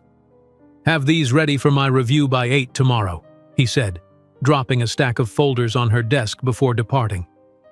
The casual disregard stung, even after 15 years and all she had accomplished. This was the man who had fathered her brilliant sons. Yet he couldn't be bothered to learn his assistant's name after 4 days of working together. On day 7, Marcus's treatment shifted from indifference to active exploitation. "I need you to pick up my dry cleaning," he instructed without looking up from his phone. "And my watch needs to be dropped at the jeweler. Oh, and make dinner reservations at Le Cirque for 2 at 8. Tell them I want the corner table." Zara complied, gathering his personal errands into her already full workday. That evening, she carefully documented each non-business expense he had charged to the company account: the watches, the dinners, the gifts for various women, even dog grooming for his purebred Weimaraner. As the second week began, Marcus's demands grew increasingly inappropriate. "My Hamptons house needs to be prepared for a weekend party," he informed her on Monday morning. "Call my housekeeper and make sure everything's arranged, and book a yacht for Saturday, something impressive, at least 80 feet. "Sir, I'm not sure arranging personal events falls under my job description," Zara ventured carefully. Marcus looked up, his expression hardening. "Your job description is whatever I say it is. If that's a problem, I can find someone more accommodating." The threat was clear. Swallowing her pride, Zara nodded. "I'll take care of it right away." During a financial strategy meeting later that week, Zara noticed Marcus becoming increasingly agitated as his team presented concerning quarterly projections. "These numbers are unacceptable," he snapped. "Revise them before the investor call." "But sir," the CFO protested weakly, "these are the actual figures." "Then find better figures," Marcus replied coldly. "I don't care what it takes. No one sees these numbers." Zara made detailed notes, her hands steady despite the ethical violation unfolding before her. Later, in the privacy of the executive bathroom, she transmitted the information to her sons and Diane. "He's explicitly directing financial fraud," she whispered into her secure pendant, instructing his team to falsify reports to investors. By the third week, Zara had compiled enough evidence to sink Reed Enterprises 3 times over. She had documentation of expense fraud, misleading investor statements, and Marcus's habit of using company resources for personal gain. Most damning was his new software platform, the one he planned to present as the company's salvation during the upcoming board meeting. "Mom, this software has critical security flaws," Elijah reported after examining the code she'd managed to access. "Any decent hacker could access client financial data in minutes." "He's rushing it to market without proper testing," Zara confirmed, betting everything on a product that's fundamentally broken. The pattern was clear. Marcus Reed was the same man who had discarded her 15 years ago, just with more power and less restraint. He treated everyone as either obstacles to overcome or tools to exploit. "You're taking too many notes," he snapped during a particularly tense meeting when he caught Zara documenting contradictions in his presentation. "You're here to record what I tell you to record, not to form opinions." "Yes, Mr. Reed," she replied, adopting the submissive tone she had perfected. "I apologize." That afternoon, Marcus summoned her to his office. "My dog walker canceled. I need you to pick up Duke from my apartment and take him to the park." Zara blinked, momentarily speechless. "You want me to walk your dog, sir? Is that a problem?" His tone carried the implicit threat that had cowed his employees into compliance for years. "Not at all," she replied, marveling at the absurdity of the situation. The CEO of Johnson Consulting Group, worth hundreds of millions, would be walking Marcus Reed's dog through Central Park that afternoon. As the 4th week began, preparations for the crucial board meeting intensified. Marcus was scheduled to present his recovery strategy, centered around the flawed software platform, to the company's board of directors and key investors. "This meeting is make or break," he told his executive team. No negativity, no doubts. We present a unified front of absolute confidence. Behind closed doors, however, panic reigned. The company's financial position had deteriorated further, with two major clients threatening to pull their business. Marcus spent hours rehearsing his presentation, crafting a narrative of innovation and imminent turnaround that bore little resemblance to reality. "Ms. Carter, you'll attend to take notes," he instructed Zara. "Wear something appropriate." Board members noticed these details. The morning of the board meeting arrived with an atmosphere of contained chaos. Executives huddled in corners, reviewing talking points and aligning their stories. Marcus sequestered himself in his office, emerging only to demand last-minute changes to presentation slides that made the projections even more aggressively optimistic. At 10 o'clock, board members and key investors began arriving. Zara recognized several prominent figures from the business world, including Elizabeth Blackwell, whom she had met at the charity gala months earlier. None showed any sign of recognizing her in her carefully crafted disguise. The boardroom itself exuded power. A massive table of polished mahogany, leather chairs, and views of Manhattan that reminded everyone present of the stakes involved. Zara took her position in a corner chair, notepad ready, the perfect picture of administrative invisibility.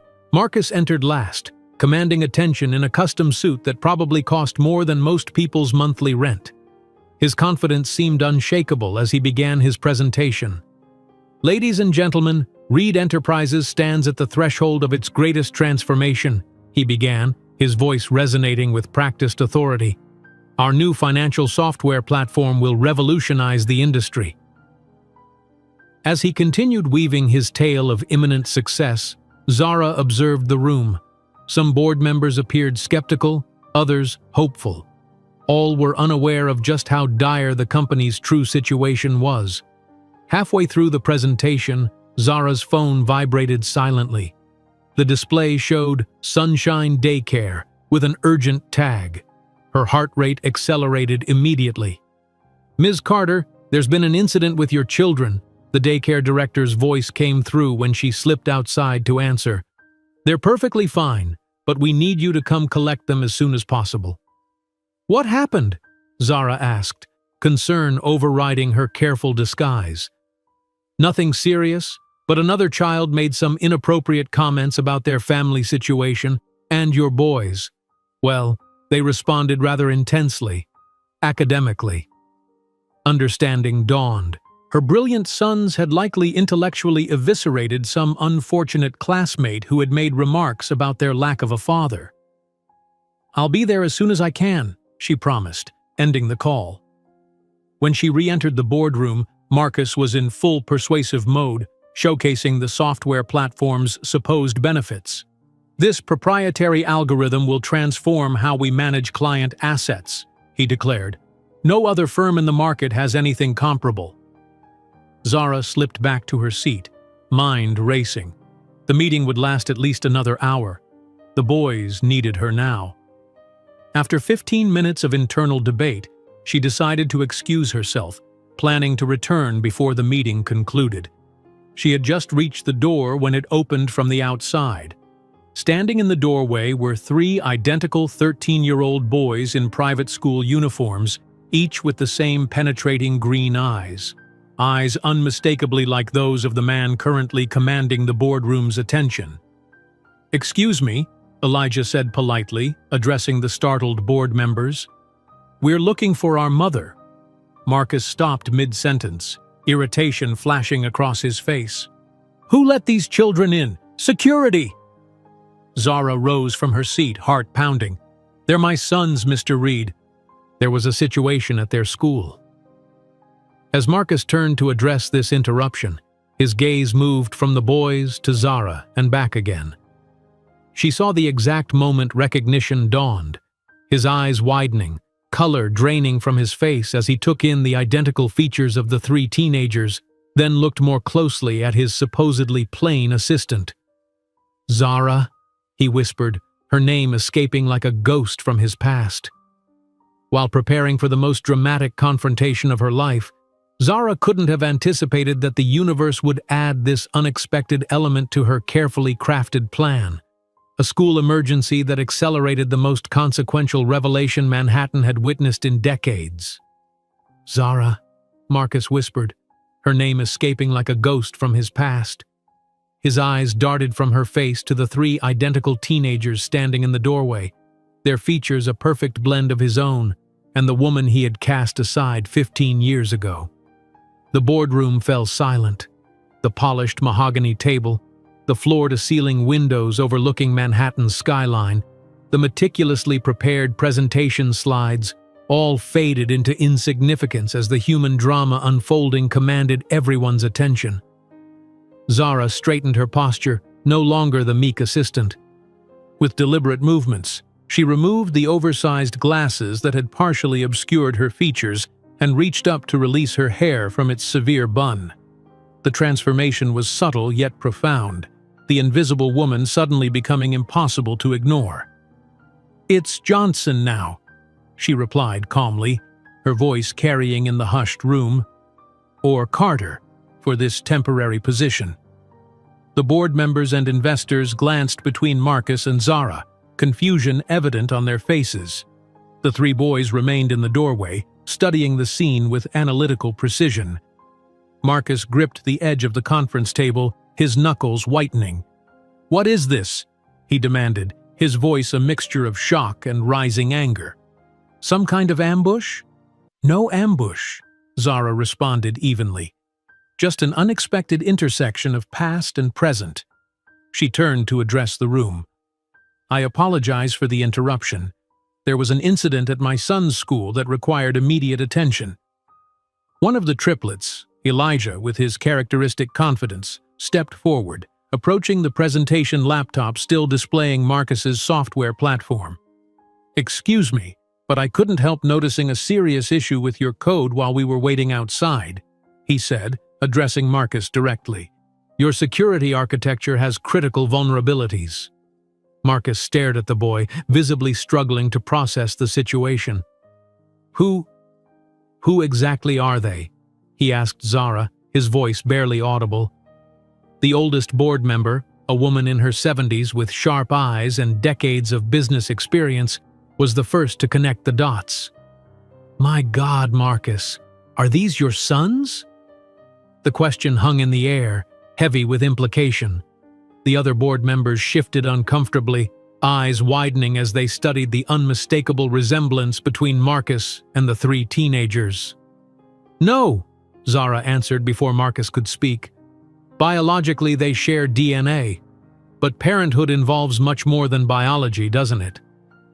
Elijah, meanwhile, had already begun typing on the laptop, his fingers moving with practiced efficiency. "Look," he said, addressing the board rather than Marcus, "your entire client database can be accessed through this back door. Any moderately skilled hacker could extract all your financial data in under 3 minutes." A balding man at the far end of the table leaned forward, suddenly alert. "Wait a minute, you're Zara Johnson, of the Johnson Consulting Group?" Zara nodded, meeting his gaze directly. "The same Johnson Consulting that we tried to hire 3 times last year to help with our restructuring?" another board member asked incredulously.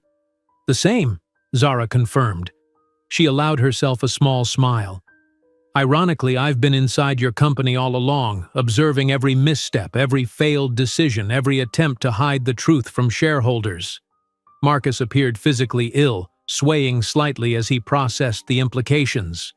"What do you want?" he demanded, his voice hoarse. "Money? Recognition? Some twisted revenge?"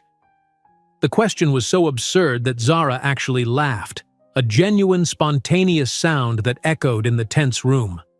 "Marcus, I'm worth more than you and your entire company combined. In fact, technically, I'm already your boss." With a subtle gesture, she motioned to Ethan, who stepped forward and connected his tablet to the presentation system. The screen changed to display a complex ownership chart that made several board members gasp audibly. "Over the past 3 years, I've acquired 26% of Reed Enterprises shares through various investment funds," Zara explained, her tone conversational yet authoritative. I'm your largest individual shareholder. While you were spending fortunes on Hampton parties and private jets, I was watching your stock value plummet and buying more." Marcus stumbled back, bracing himself against the wall. "That's not possible." "It's not only possible, it's reality," Zara continued. "Just as it's possible that your own children, whom you've never met, identified critical flaws in the software you were planning to launch as your company's salvation." Ezra, the quietest of the triplets, spoke for the first time.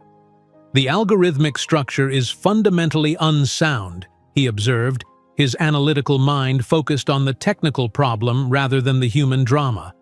"The market volatility variables are improperly weighted, which would cause catastrophic miscalculations during any significant market fluctuation." The board chairman, who had been watching the scene unfold with growing alarm, finally found his voice. "We need a recess. Immediately. Everyone except Mr. Reed and Ms. Johnson, please step outside." As the board members and executives filed out, many casting backward glances at the unfolding drama, Marcus and Zara found themselves alone with the triplets. The boys positioned themselves instinctively near their mother, a unified front against the man who had rejected them before they were born. The silence stretched between them, thick with 15 years of absence, until Marcus finally broke it.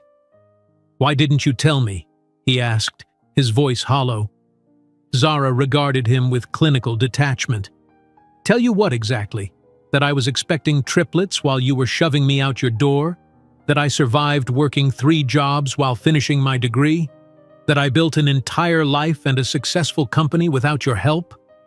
She maintained perfect control of her voice. "You made it abundantly clear that you didn't want to be bothered." The boys observed the interaction with analytical interest, studying the man whose genetics they carried but whose life had never intersected with theirs. "So, you're our biological donor," Ethan said, his directness cutting through the tension. "Interesting. We've always wondered about the origin of certain characteristics we don't share with our mother." Marcus looked at his son, this stranger with his eyes, stunned by the clinical assessment. "I'm your father," he said, the words sounding both declarative and questioning. "Biologically speaking," Ezra corrected with scientific precision, "fatherhood involves presence, guidance, and support. By sociological definition, you don't qualify." The door opened before Marcus could respond. The board chairman returned, his expression grave. "The board has voted unanimously," he announced. "Marcus Reed is relieved of his duties as CEO, effective immediately." Marcus paled further. "You can't do that." "Not only can we, but we must," the chairman replied firmly. "Falsification of financial reports, misappropriation of company funds, negligent decisions. The list is extensive. Ms. Johnson has provided substantial documentation." Marcus turned to Zara, fury replacing shock. "You've been spying on me? Collecting evidence against me?" "I've been doing due diligence on a potential acquisition," Zara corrected him coolly. "Standard business practice." The chairman turned to Zara. "The board would like to offer you the position of interim CEO, Ms. Johnson, while we seek a permanent solution." Zara smiled politely. "I appreciate the offer, but I must decline. I have my own company to run." "This is insane," Marcus interjected, his voice rising. "You can't just waltz in here and—" "Mr. Reed," the chairman cut him off sharply. "Given the evidence of financial impropriety, the board has no choice. Security will escort you to your office to collect personal belongings. Company assets, including your email and access credentials, have already been suspended." As if on cue, 2 security officers appeared at the door. Marcus stared at them in disbelief, then at the chairman, then finally at Zara and the 3 boys who shared his features. "This isn't over," he said, his voice low and threatening. "Actually, it is," Zara replied with calm certainty. "It was over 15 years ago when you decided we weren't worth your time or consideration." Marcus's gaze lingered on the triplets, these brilliant strangers with his eyes and jawline but none of his values or weaknesses. For a fleeting moment, Something like regret crossed his features before hardening into resentment. Without another word, he followed the security officers from the room. In the aftermath, the board members filtered back in, a mixture of shock and relief evident on their faces. The chairman approached Zara. "Ms. Johnson, regardless of your decision about the CEO position, we'd be grateful for your firm's guidance during this transition period." "I'll have my team contact yours this afternoon," Zara agreed professionally. "The company has significant underlying value that can be salvaged with proper management." As discussions turned to immediate stabilization measures, Elijah approached his mother. "Mom, the daycare situation was actually quite minor. Another kid made some comments about us not having a father, and we may have responded with a detailed statistical analysis of divorce rates and the empirical advantages of single-parent households with strong maternal leadership." Zara suppressed a smile. "We'll discuss appropriate responses to social challenges later." An hour later, after preliminary arrangements had been made for Johnson Consulting Group to oversee Reed Enterprises' reorganization, Zara and the triplets left the building. In the elevator, Ethan finally asked the question they'd all been considering. "Did that go according to your plan?" Zara considered this. "Not exactly. The timeline accelerated unexpectedly." "But the outcome is satisfactory?" Ezra asked. "More than satisfactory," she confirmed. As they exited the building into the bright Manhattan afternoon, reporters were already gathering, alerted by the sudden leadership change at one of the city's oldest real estate empires. Flashbulbs popped as they recognized Zara Johnson, the financial wunderkind whose rise had fascinated business media for years. "Ms. Johnson, is it true you've taken control of Reed Enterprises? Are these your children? What's their connection to Marcus Reed?" Zara guided the boys through the crowd with practiced ease, offering only a brief statement. "Johnson Consulting Group will be assisting Reed Enterprises through a transitional period. No further comments at this time." While the reporters continued shouting questions, Zara couldn't have imagined that in the days to come, the scandal would explode across financial media with headlines declaring "Reed Ear Ousted, Company on Brink of Bankruptcy" and "Consulting Prodigy Reveals Herself as Mother of Marcus Reed's Secret Sons." As the reporters continued shouting questions, Zara guided her sons through the crowd with practiced ease, her expression revealing nothing beyond professional composure. Inside their waiting town car, however, she finally exhaled, the tension of the confrontation leaving her body in a slow, controlled breath. "Well," said Elijah, adjusting his tie with a precision that reminded Zara of herself, "that was certainly more dramatic than we anticipated." Ethan leaned forward, eyes bright with excitement. "Did you see his face when he realized who we were? I've never witnessed someone's blood pressure drop in real time before." "That's not physiologically observable," Ezra corrected quietly, though a small smile played at his lips. But his pallor did suggest significant autonomic nervous system activity. Zara watched her brilliant sons dissect the encounter with their characteristic analytical precision. Pride swelled in her chest, alongside a complicated tangle of emotions she couldn't quite name. The confrontation that she had planned for years had finally happened, yet it felt strangely anticlimactic. The following morning, the financial world erupted. Zara's phone began ringing at 5:30, her media team fielding calls from every major business publication. By 7, her assistant had compiled a document with the most prominent headlines. "Reed Ear Ousted, Company on Brink of Bankruptcy," splashed across the Wall Street Journal. "Consulting Prodigy Reveals Herself as Mother of Marcus Reed's Secret Sons," proclaimed Business Insider. The board chairman called at 8 sharp. "The media frenzy is unprecedented," he reported, sounding both exhausted and exhilarated. "We need to issue a joint statement immediately." Zara spent the morning in strategic meetings with her communications team, crafting carefully worded responses that focused on the business implications rather than the personal drama.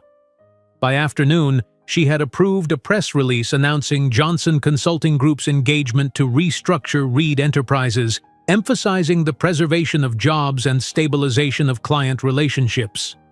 7 days after the boardroom revelation, Zara received a request she had been anticipating.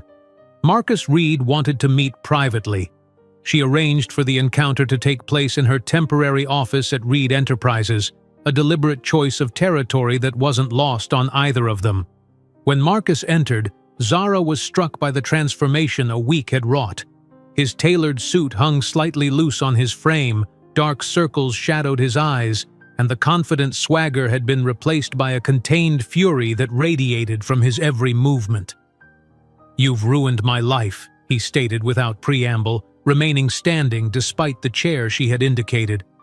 "My fiancée canceled our engagement. Investors won't return my calls. My reputation is destroyed." Zara regarded him calmly from behind the desk that had once been his. "You ruined your own life, Marcus. I merely allowed everyone to see what you've been hiding." This was calculated revenge, he accused, pacing like a caged animal. 15 years in the making. "No," Zara corrected him. "This was business.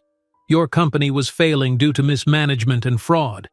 As a major shareholder, I had a fiduciary responsibility to address it." Marcus stopped pacing, his expression incredulous. "You expect me to believe this wasn't personal? You infiltrated my company under a false identity."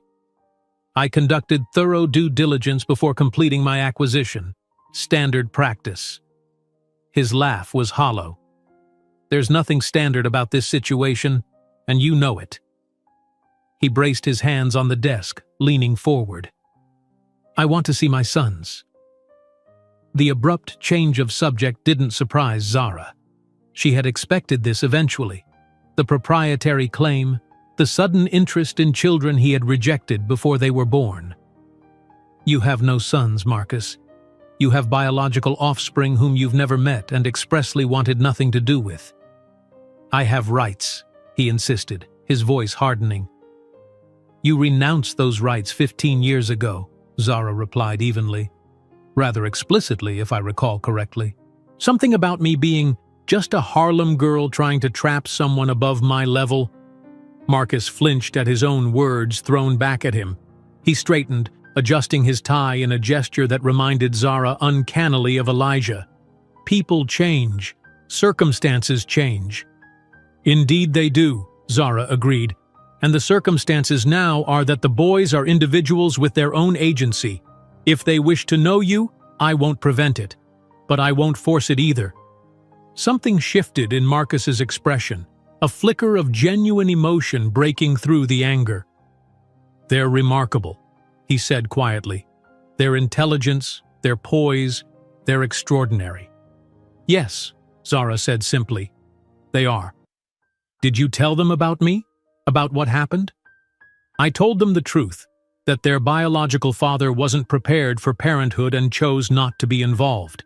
I didn't demonize you, if that's what you're asking." Marcus sank into the chair, suddenly looking every one of his 47 years. "Where do you go from here? Complete destruction of the Reed name?" "Actually, we've already initiated the restructuring plan. Reed Enterprises has valuable assets and a skilled workforce worth salvaging. Your family's legacy will survive just under more competent management. And me? What's left for me?" There was a raw vulnerability in the question that 15 years ago might have moved Zara. Now she observed it with clinical detachment. "I understand you've received an offer from a development firm in Chicago," she said. "A fresh start might be exactly what you need." Marcus looked up sharply. "How did you know about that?"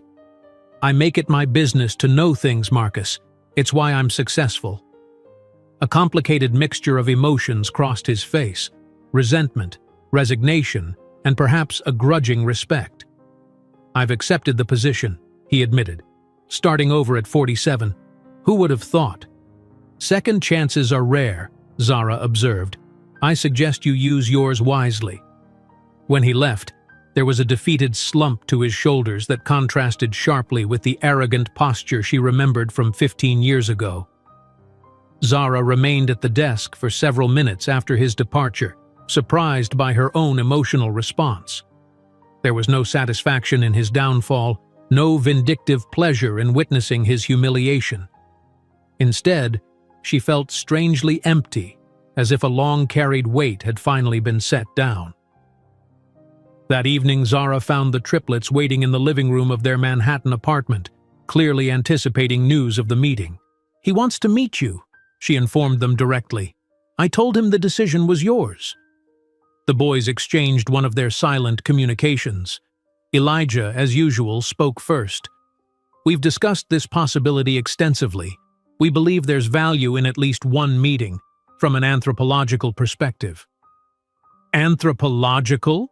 Zara repeated, amused despite herself. "Understanding our genetic origins," Ethan clarified, "and satisfying natural curiosity." Ezra, ever the pragmatist, added, "We've calculated approximately 12% probability of a meaningful relationship developing, but statistically the most likely outcome is mutual disappointment." Zara smiled at her brilliant, analytical children. Sometimes even mathematical geniuses need to give chance a probability. 3 months later, the restructuring of Reed Enterprises was complete.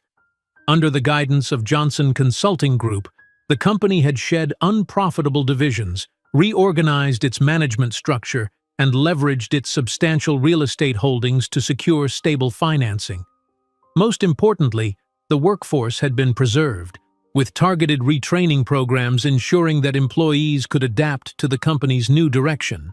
The day Zara sold her shares, at a substantial profit once the company's recovery was solidified, felt like the closing of a significant chapter. She had transformed Reed Enterprises from a failing legacy into a viable business, saved hundreds of jobs, and increased shareholder value. The financial press celebrated it as another Johnson miracle, unaware of the personal history that had initiated the entire process. During this period, the triplets maintained sporadic contact with Marcus, meeting him occasionally for awkward lunches that never quite progressed beyond surface conversation. He tried too hard, bringing expensive gifts they didn't want and making references to shared genetic traits that felt forced. He remained a stranger, attempting to forge connections with teenagers who had grown up complete without him. Meanwhile, Zara expanded her company into the Asian market, doubling its valuation in just 2 years. Fortune magazine featured her on its cover as one of the most powerful female executives in America, estimating her personal worth at $1.2 billion, a figure that would have seemed impossible to the young woman struggling to afford diapers for her newborn triplets. On a crisp autumn day, Zara walked through Central Park with her sons, enjoying a rare afternoon of leisure. The boys had grown taller over the past few months, their features maturing into the men they would soon become. As they passed the Bethesda fountain, Zara spotted a familiar figure sitting alone on a bench watching the passers-by. Marcus looked up as they approached, their eyes meeting briefly across the distance. In that momentary connection, Zara felt neither anger nor resentment, only a quiet acknowledgement of their shared past and divergent journeys. The boys noticed him too, but made no move to approach. This wasn't a planned meeting, and they seemed content to let it remain a passing observation. Marcus nodded slightly in recognition before returning his gaze to the fountain, a solitary figure against the backdrop of the bustling park. As they continued their walk, Ezra slipped his hand into Zara's, a gesture he had largely outgrown but occasionally revisited in moments of significance. "Are you okay, Mom?" he asked quietly. "Perfect," she replied honestly. "I have everything I need right here." The encounter left Zara with an unexpected sense of completeness. The circle that had begun with rejection had been closed not through revenge, but through the creation of something extraordinary from the pain Marcus had caused. His dismissal had been the catalyst for a journey that had taken her further than he would ever reach. While they walked away, Zara felt a sensation of absolute closure. The Harlem girl that he once considered not enough now moved through the world with the confidence of a woman who had not only survived, but prospered beyond any expectation. And that, more than any vengeance, was the truest victory. If you enjoyed today's video, I'm sure you'll love the next one. Don't waste time. Just click on the screen